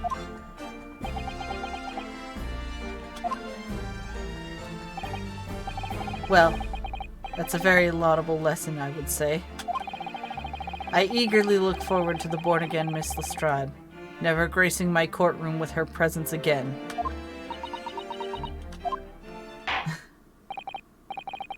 Now, with regard to the murder of Mr. Pop Windibank, proprietor of a pawnbrokery business on Baker Street, I hereby declare the defendant, Miss Gina Lestrade, not guilty.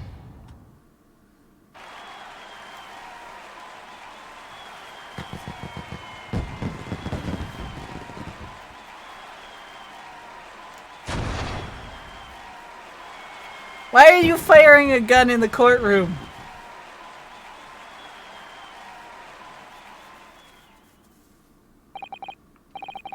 That is all. Court is adjourned. Finally!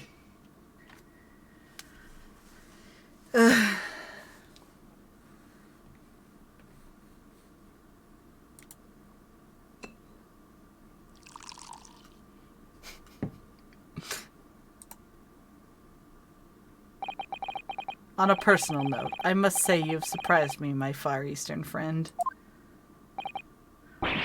Oh. Despite being... You saw through the pretense to the malice that festered within that Englishman. And at the same time, saw through the grime to the surprising heart of your English client. You have a curious talent for judging character, especially considering our very different cultures.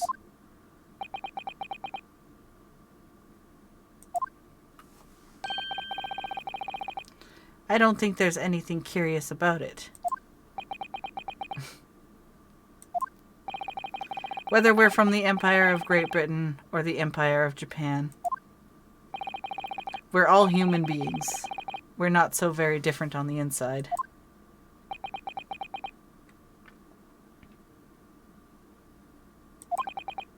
You know, I took this case for one simple reason. To lock swords with you once again here in the courtroom. You did? When I encountered you for the first time 2 months ago, it reminded me of toasting friendship and trust with another, only to find my trust betrayed. Though I hope to look into the eyes of the man I once knew and try to understand.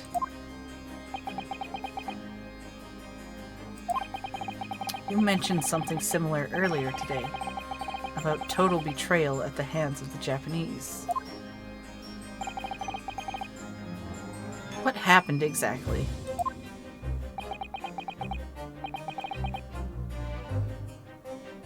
Well, you may ask. And one day, when the time comes, you will learn the answer, whether you like it or not. Alright then. I'll wait for that day if I must.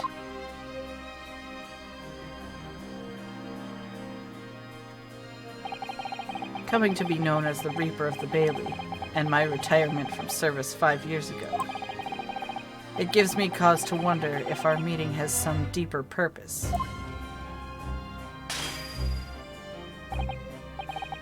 So farewell, my learned fellow, until we meet again.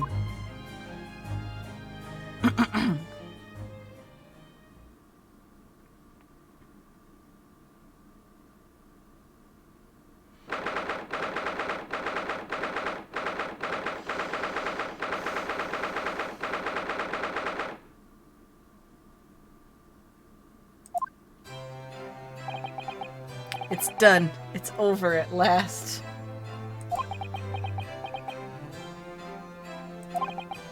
But where's Iris disappeared to? Ah! Congratulations, Gina. I knew it all along. I knew that you were innocent. Well, you did what you said, Mr. Naruto. You believed in me, right up to the end. You're as odd as your name. What's odd about it? I told you I had faith in you, didn't I?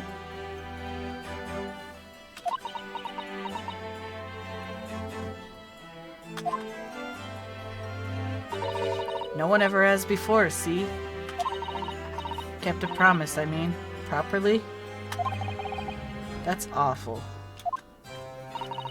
I figured something out today. All my life growing up in the slums, I never trusted no one. But that's just because I've been scared of being stabbed in the back. I mean, the more you trust someone, the more it hurts when they let you down. Yes, I think I can understand that. After all, I had a taste of it in that trial 2 months ago. I chose to trust someone and paid for it. That betrayal left a big scar. You know though, Gina, I worked something out quite recently too. Trusting in someone else is really an exercise in learning to trust yourself. And when your gut tells you it's the right thing to do, and your trust is rewarded, there's no better feeling in the world. I think I have to thank you for reminding me of that valuable lesson. Oh? Well, if you say so. Don't make fat lot of sense to me, though. I'm trying to say that putting my faith in you, Gina, has been a real pleasure. For crying out loud, pack it in! But I suppose I sort of feel the same way. I mean, sometimes trusting someone else is, you know, alright. Thanks.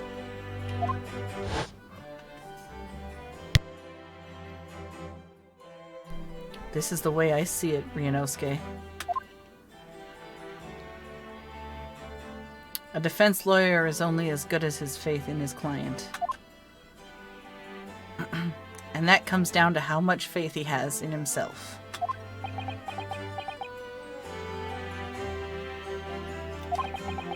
After this experience, I'm starting to feel like I understand what you mean, Kazuma. Am I living up to your expectations? Am I turning out to be the lawyer you believed I could be?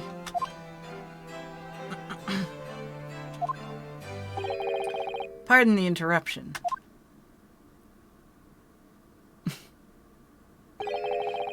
But what the deuce does a man have to do to be noticed around here, my dear fellow? That voice. It's too late for that voice now, Mr. Naruhodo. I've been standing here patiently in the corner of the room for an eternity. Yes, it was me all along, I would have said when finally you noticed me. But you people, with your incessant babbling. Mr. Sholmes? Yes, it was me all along, you see?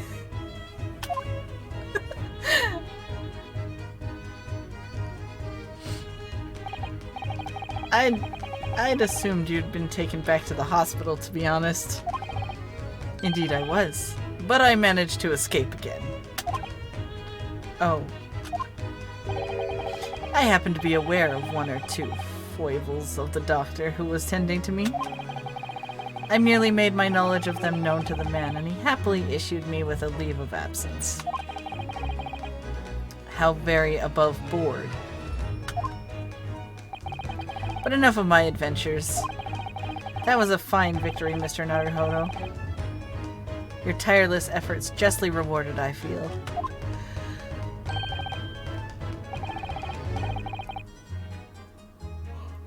Congratulations are in order.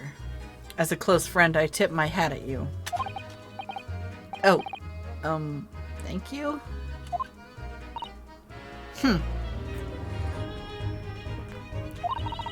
Some great detective you are. Great at being cold as ice, maybe. Have I irked you in some way, Miss Lestrade? While you've been having a snooze in your nice soft bed, some of us have been fighting for our lives. Well, that bullet did cause me to lose a substantial amount of blood, it's true. So I have indeed been feeling somewhat cold. Not perhaps as cold as ice, but, well, have a feel. Could you take your hands off my neck, please, Mr. Sholmes? And in some way, I suppose congratulations are in order for you too, Miss Lestrade. What's that supposed to mean? Why so half-hearted? Well, naturally, it isn't my intention to alarm you, but an acquittal in a trial with that particular prosecutor is perhaps a little precarious. Well done, Mr. Sholmes. Not alarming in the slightest. Oh, the Reaper, you mean? Because anyone who's found not guilty in a trial he was working on winds up dead anyway. Is that it? The very point I was trying to make. As exemplified by the fate of Mr. McGilded, in fact. But of course, I pay no attention to such irrational drivel myself. Yeah, well, it don't bother me. Oh, really? Of course not. The way I see it, the Reaper's a bit like him upstairs. Wow. Him upstairs? You mean like God? Yeah, him upstairs. Knows what's what, right?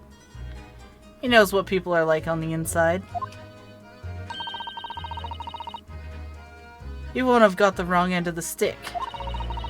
There are some coves like that bog trotter. What are rotten to the core. At the end of the day, him upstairs makes sure they get what they deserve. I suppose that's one way of looking at it. Divine justice is one thing, though. The Reaper taking matters into his own hands and claiming lives is another. Well, I ain't like the McGildeds of this world, so I ain't scared. I got principles, see?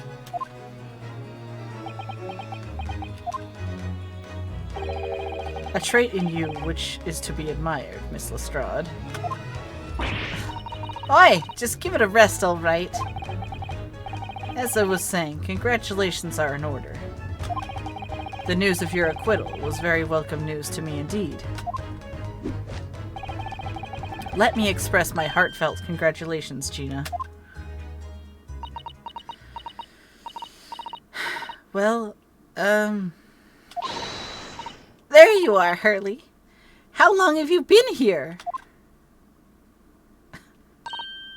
Honestly, I went to the main entrance especially to meet you there. Ah, Iris, my dear. I do apologize. But wait until I tell you what happened. This pair made utter fools of themselves. What happened? As you know, I have a penchant for disguise. I was hiding in this room dressed as a bailiff. But these dolts didn't notice my presence at all. They had no idea. Can you imagine, Iris? Would you credit it? I'm not sure, really. I beg your pardon. I'm sorry, Hurley. But you just don't have the weighty presence you seem to think you have. In fact, you really ought to be careful about that. It's going to land you in trouble one day. I'll be careful. Ouch. Anyway, it's such a shame. I was so hoping to throw a party for Ginny tonight. But you won't be able to come, will you? Don't look like I'm gonna be going nowhere for a while. You were the judge's patter. I got stuff to make amends for, apparently. All them offenses. What was it again? Breaking and entering, taking the bog trotter stuff, what was in lug, blah blah blah. Yes, I think you'll find that basically being a pickpocket is the main offense. But diving ain't an offense. It's a job, innit? I don't think so.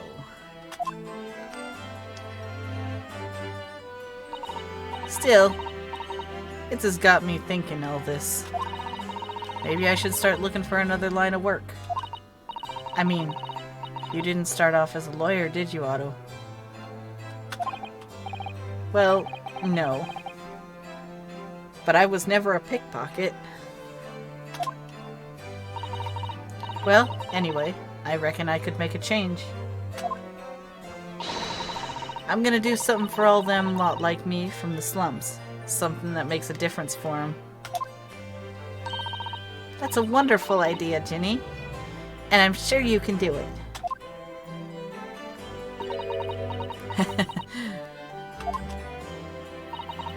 What is it?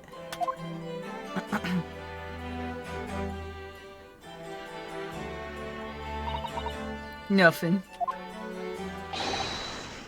Miss Gina Lestrade.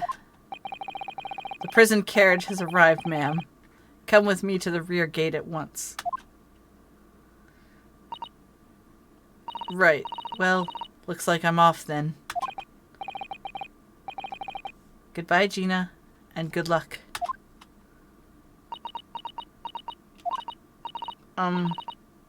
Odo?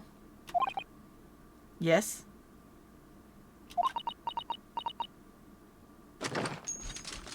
What are you doing? What are you doing with that? What are you doing with that? What are you... Ah! What was that for? I don't know. I mean... I don't know what to say, so... Indeed. Perhaps the situation calls for a phrase hitherto missing from your vocabulary, Miss Lestrade. Eh? On occasions such as this.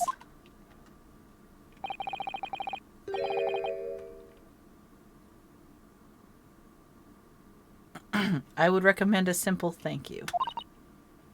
Oh. Oh, yes. It's good advice, Ginny.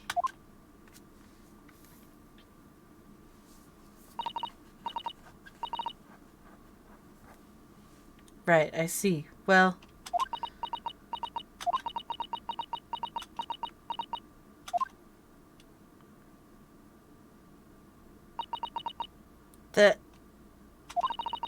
Thanks, Odo.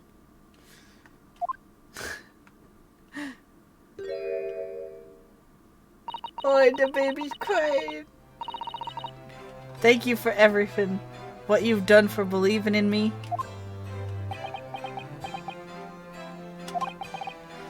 Not at all. In fact, that should be my line. Thank you, Gina.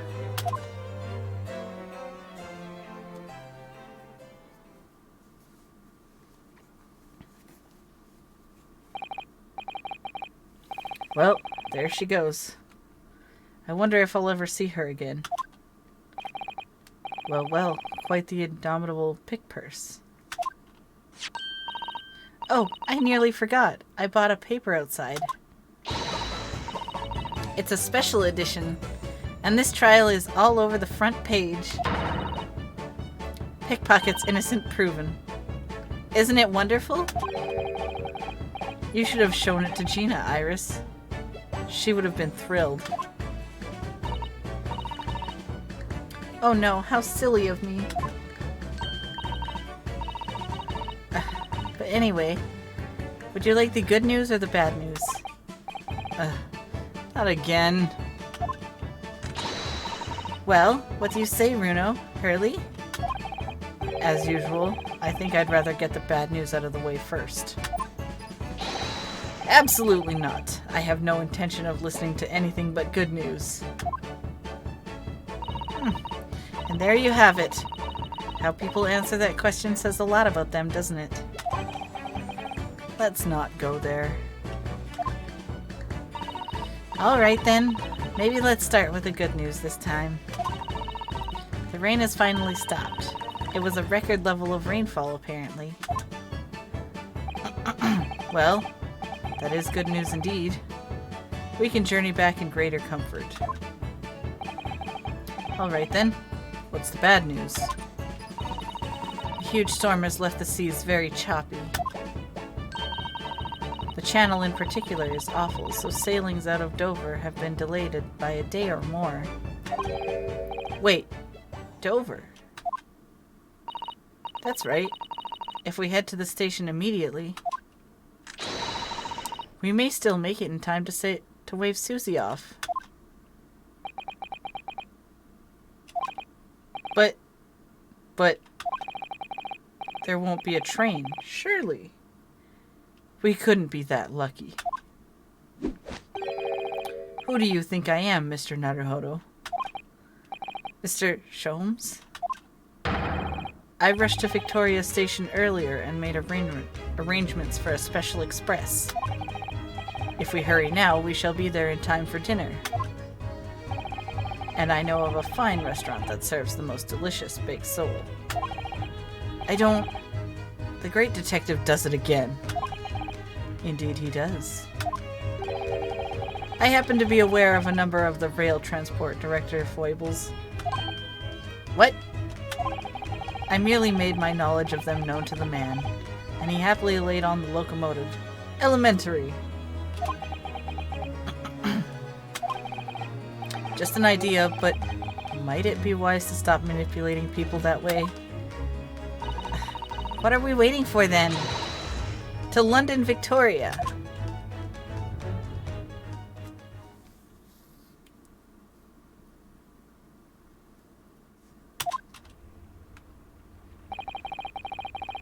That took somewhat longer than I had anticipated.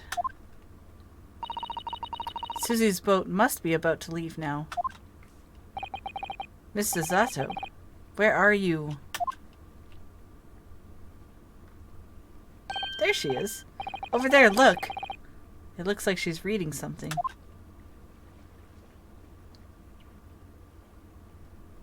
Hold it! Mrs. Zato, wait! What are you doing? She was about to throw that book. Mr.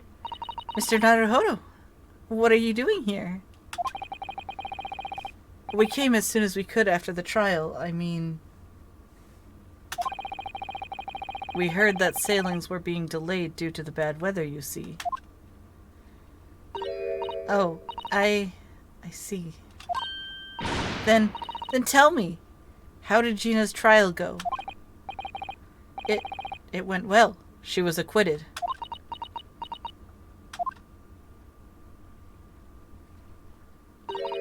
That's wonderful. Really wonderful news.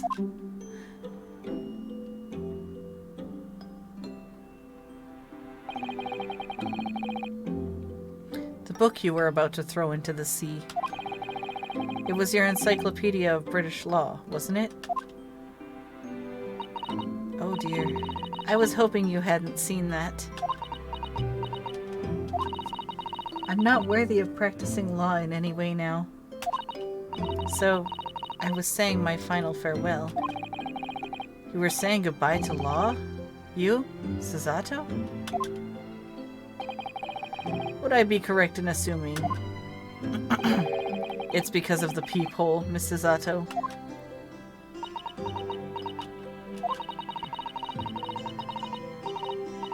I deliberately altered the scene of a crime, and then I tried to hide the fact. What I did is utterly unforgivable. That reminds me. How did you even come to have this, Susie? On the evening of the incident, Mr. Sholmes had invited Gina to dinner, if you remember. Oh yes, we had a wonderful time. Well, Gina gave us a little introductory lesson, didn't she? To the art of pickpocketing, I mean? Oh, that was so much fun. I stole Runo's armband. Yes, please don't do that again, Iris. That band's very important to me.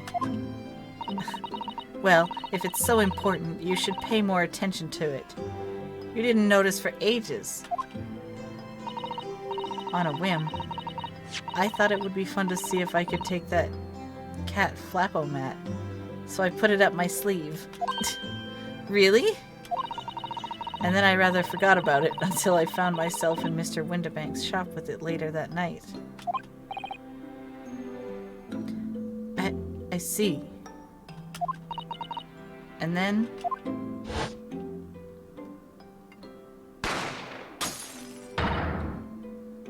Ah! Mr. Sholmes! Mr. Sholmes! Leave me, Mr. Naruhodo. Right.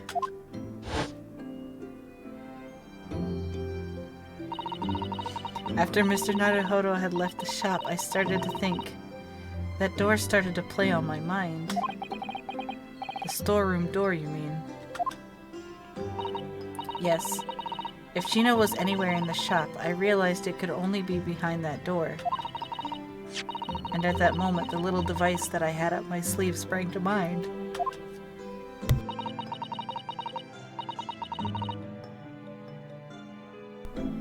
I was so worried about Gina, I simply had to know.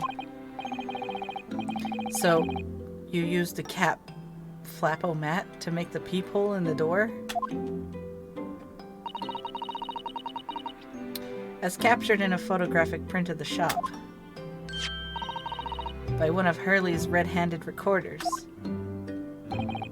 Indeed, it was the first of importance, that point. Precisely when the peephole was made, that information would prove to be Mr. Naruhodo's greatest weapon. Though naturally without proof, it would have amounted to nothing. But when I looked through the hole in the door, the sight that met my eyes made my blood run cold.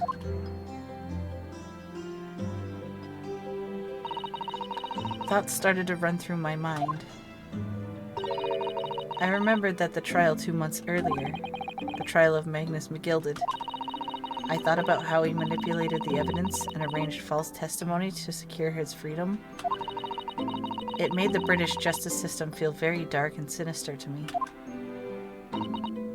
And then a terrible thought occurred to me. What if some wicked criminal was planning to do the same thing now? Because from the appearance of the crime scene, it looked exactly as though Gina had shot Mr. Windibank. Even though I was sure she would have never done such a thing. You were worried that the true culprit would try to frame her for the crime. That's right. But then I realized it would be very difficult for anyone to give false testimony in this case. What do you mean? Well, the crime appeared to have been behind the door of a locked room. For someone to claim falsely to have witnessed it, there would have to be a way to see beyond the door. Ah. For which a peephole would be the very thing. Only the peephole I had made wasn't actually there until after the crime had been committed, of course. And the criminal would know that, so it wouldn't make any difference. But the possibility of a rather ingenious trap was there, was it not? A trap? So, is that why you kept it a secret, Susie? You never mentioned that you made the peephole to anyone? Not even to the police? I know. And I knew at that time what I was doing was wrong. A criminal offense, even. That's why I decided to confide in Mr. Sholmes. If Mr. Naruhodo was completely backed into a corner, with no other possible means of escape, the truth about the peephole could save him. That was my plan. She really does think of everything. But then, why didn't you just tell me everything before the trial began? My dear fellow, you're not thinking straight. If she had done that, it would have rendered you complicit in the whole escapade. You could have been disbarred if you had been seen to have knowingly tampered with a crime scene. So Miss Susato decided to shoulder the burden of responsibility alone. For your sake and Miss Lestrade's. Miss Susato. The truth is, when it happened, I did it because I'd lost a little of my faith in the law. Oh. I was worried that the right person wouldn't be convicted of the crime. But the moment I allowed myself to think that is the moment I lost my right to call myself a judicial assistant.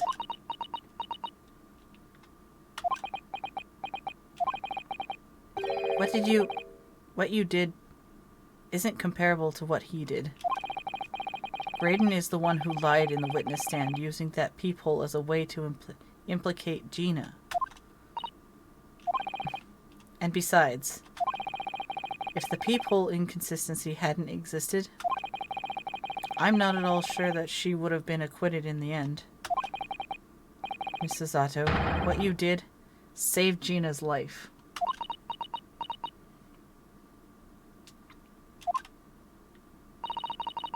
Well, with your kind words, Mr. Naruhodo, you've saved me too from my regrets.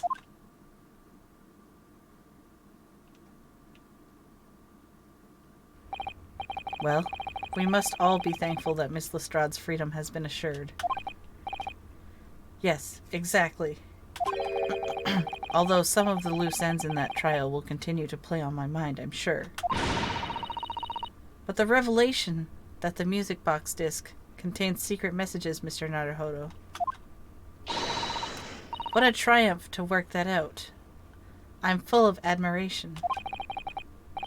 Well, actually, that argument wasn't quite as compelling as I thought it was.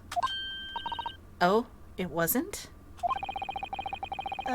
There was a communications officer among the jury members, you see. A telegraph operator. And she said that the majority of the sounds on the disc were just meaningless tones.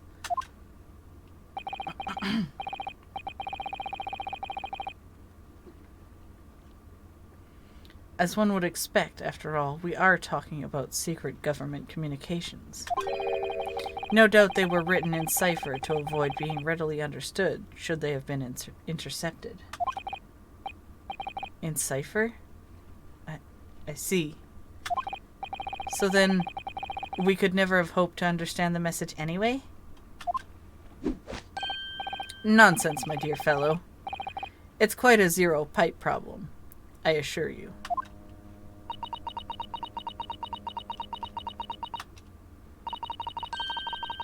Uh. So... Gi? What? Well, that can't be a real word, can it? How funny. Wait! Iris, what did you just say? Oh, I just said asogi. Does that word mean something to you? Mean something? Asogi. Asogi was the name of my best friend. What? But how? How do you know that name, Iris? I wrote it down during the trial before, when the message was playing on the music box. She transcribed it on the fly? She really is a genius. I thought the message probably wouldn't be written out in plain Morse code, so I tried various ways to interpret it. But whatever I tried, the words just didn't seem to make sense. That is, in English at least. Oh. It suddenly occurred to me, you see. There's more than one Morse code, not just the English variety. Various countries around the world have altered and added to Morse code to use it in their own languages. I don't believe it. Are you saying... That's right. I've only actually seen a chart of Japanese Morse code once before. But I think it's based on the Iroha pangram, isn't it? And you mean to say that in Japanese Morse code, the message says asogi? Yes, I think so. Sorry, but I don't remember all of the Japanese Morse code. Iris, would you let me see that? Mrs. Zato, do you know it? Do you know Japanese Morse code? Yes, I spent some time studying it. Because I'm quite sure Morse code will become ever more important for international communications. Then might I recommend, my dear madame, that you focus your efforts on the English version. Be that as it may, Iris, show me the message, please. Of course.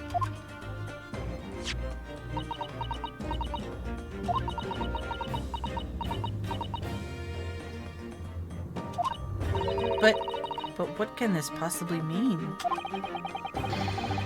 Snake, are you okay? Snake? Ah! Welcome in, Raiders. Welcome.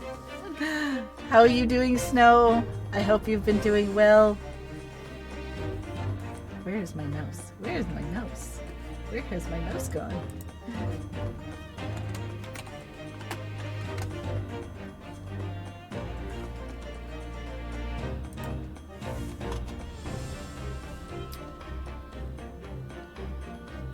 How are you, Snow? I hope you've been doing well, and I hope you were having fun during your stream.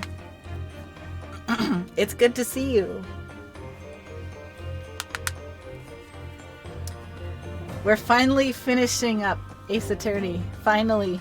After so long. Many died. Oh man. We're finally finishing the end of the game.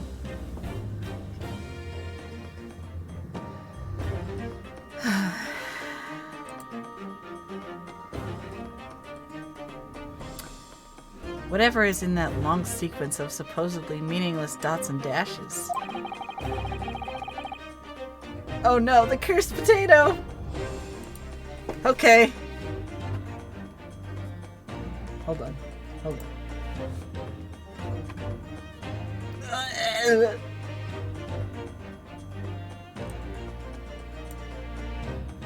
There's your cursed potato.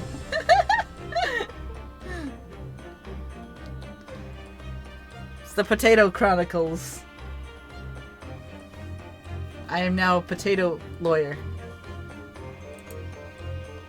It's made from the color drained from Susato-san's face. think I just read that entirely wrong. I wasn't paying attention. More head pads! More head pads! It does not work. Oh no! My head pads don't work! Okay, I gotta change back for a quick second. Quick second. We get those head pats in because it doesn't work on potato. Head pats! Head pats! Head pats!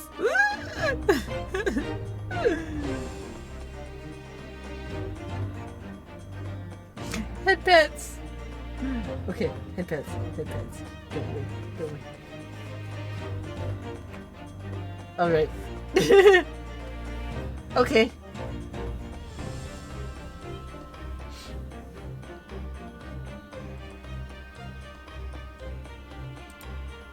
Potato is back. There's no doubt that this message is written in Japanese Morse code. So the British Empire has been using Japanese for its secret communications? I don't understand the reason why, but the message appears to be a list of 4 people's names. 4 names? The first is Kei Asugi. Kazuma Asugi. Why was his name on that disc? The second is A. Shin. Shin? I don't recognize that name. The third is T. Gregson. Gregson? Ah, it would seem Tobias Gregson is the third man on the list. And what's his name doing on a secret government communication as well? And the last name...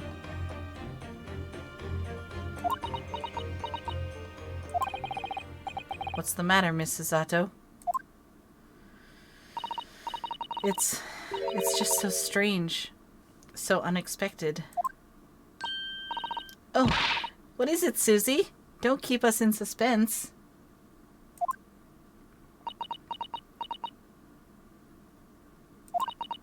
The last name is J. Wilson. What? Wilson? John H. Wilson? You mean Daddy?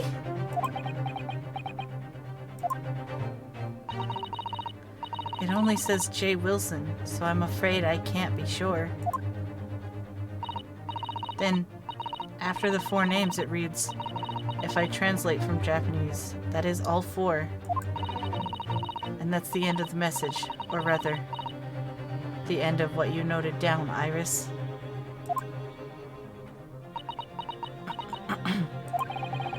I just can't believe it. Who would ever have thought that those discs contain Japanese Morse code?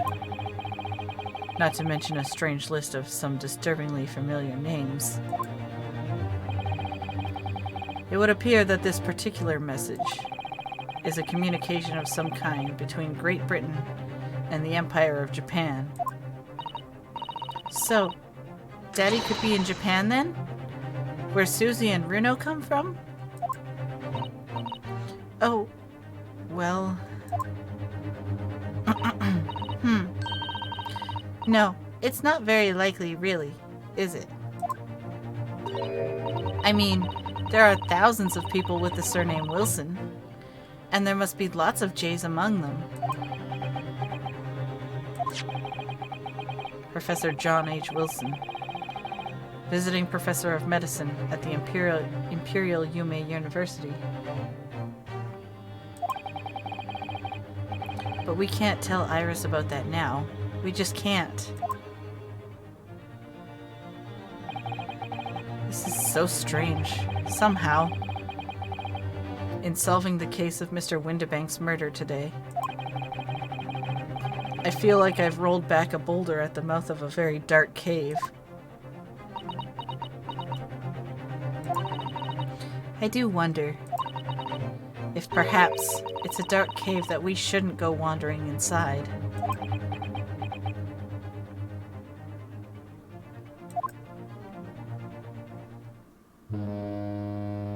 Honk!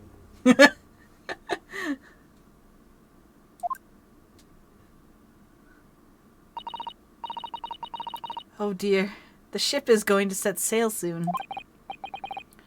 Yes, it seems so.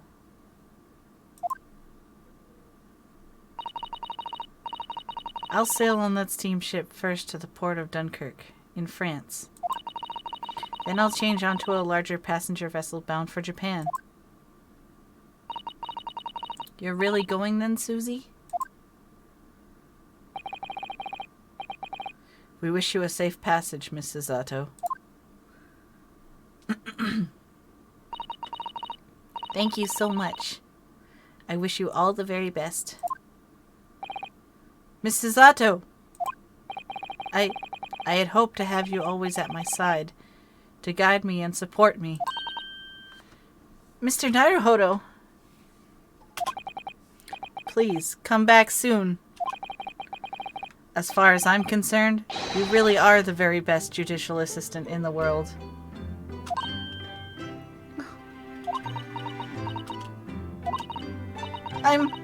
I'm quite sure I'll be back before you know it. Really, Susie? Oh, now don't forget, Iris. I made you a promise I've yet to fulfill. Promise? About your manuscript. Ah. Oh yes, the Hound of the Baskervilles. Well, I'll be waiting for you then, Susie. A promise is a promise. Definitely, Iris.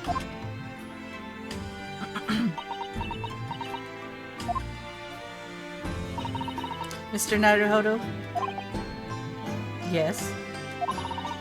Do you remember the first time we met? Yes, of course. On the SS Berdia? When I was dragged out from that wardrobe still half asleep? If I remember rightly, you threw me halfway across the cabin with a Susato takedown. You know very well that I'm talking about after that. It's strange, but being thrown together, as we were in that case, I somehow felt straight away that you were the perfect person to continue Kazuma-sama's great legacy. Miss Susato. And my instincts were right. I really want to believe. No, I'm sure that I'll be back soon. Farewell until then.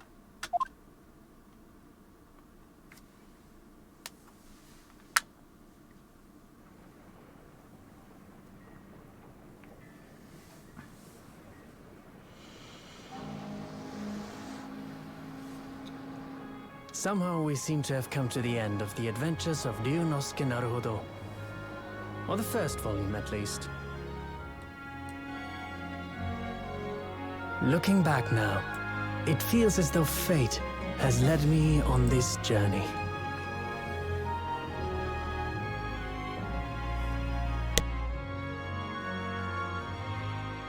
Fate led me to becoming a lawyer, to traveling halfway around the world, to meeting the great detective. I'm sure there'll be trials and tribulations ahead. Of course there will. But whatever happens, I know I'll be able to turn my fortunes around. Yeah, you play that violin, Mr. Sholmes. After all, I have the greatest friends in the world on my side.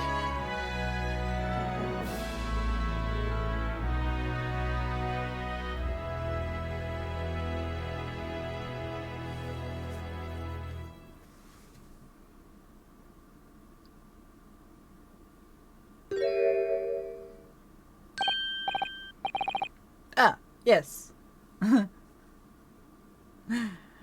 Mr. Naruhodo. Yes, Mr. Sholmes? I have some rather awkward news.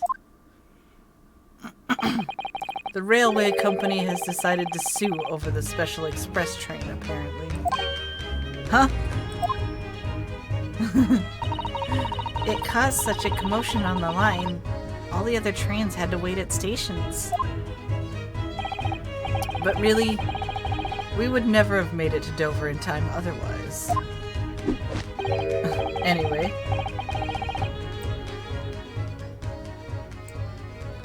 I explained everything and how it was all your fault. What? Why is it my fault? Huh? Huh? I believe a formal complaint should be delivered to your office tomorrow. But not to worry, my dear fellow. According to Mrs. Zato, apparently the trains are my fault now. You love defending yourself in court. Oh my god, that is not what... I don't want to go back to the courtroom. Please, no. It's alright. I'm perfectly happy to testify. He really didn't look like the sort of man who'd do something so outrageous, see?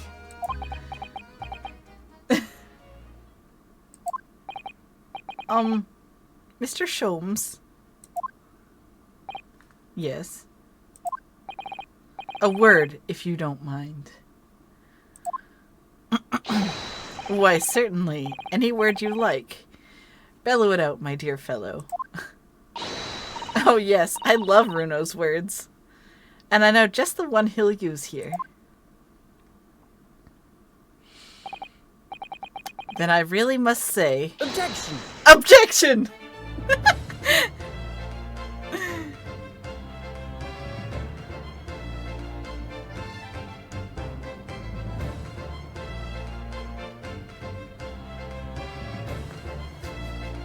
Hey, we're finally done.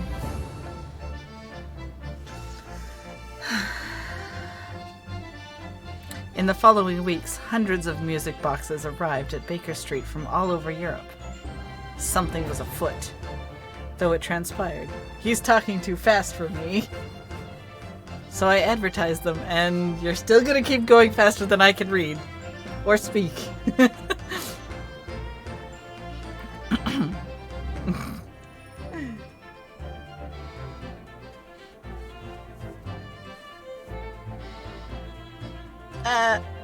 I haven't slept a wink. The manuscript is due tomorrow now. When I'm this busy, Hurley usually cooks me dinner.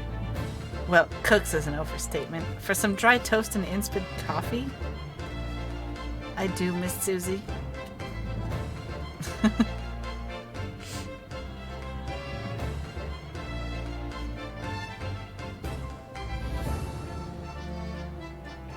Witness, your testimony is riddled with contradictions. Oh my god. Now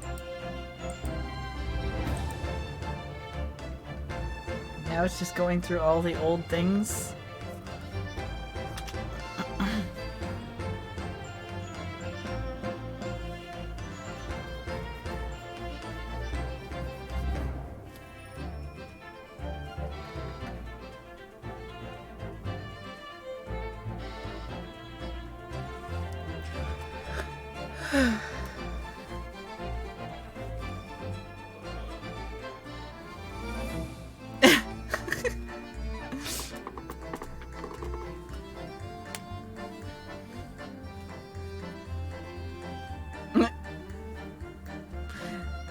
Well, that's right, I forgot about him.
my god, every time he kept drinking the tea.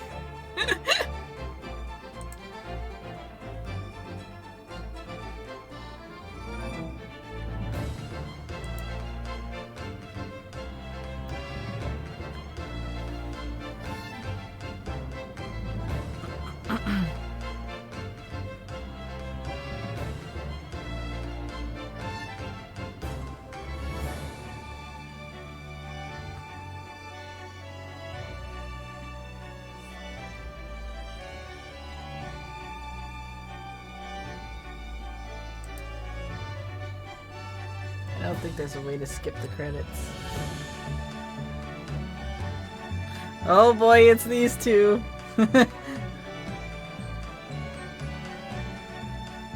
God, I remember this.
Naruhodo-san, I promise. I leave you with many memories and a heartfelt wish that life will treat you well.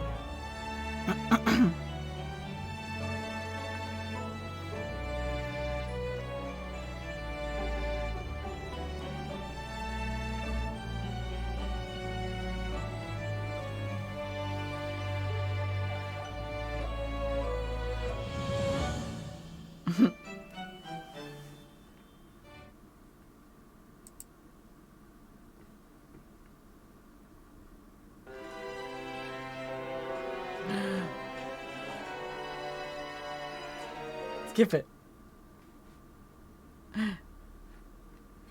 It was just the end credits. We finally finished it.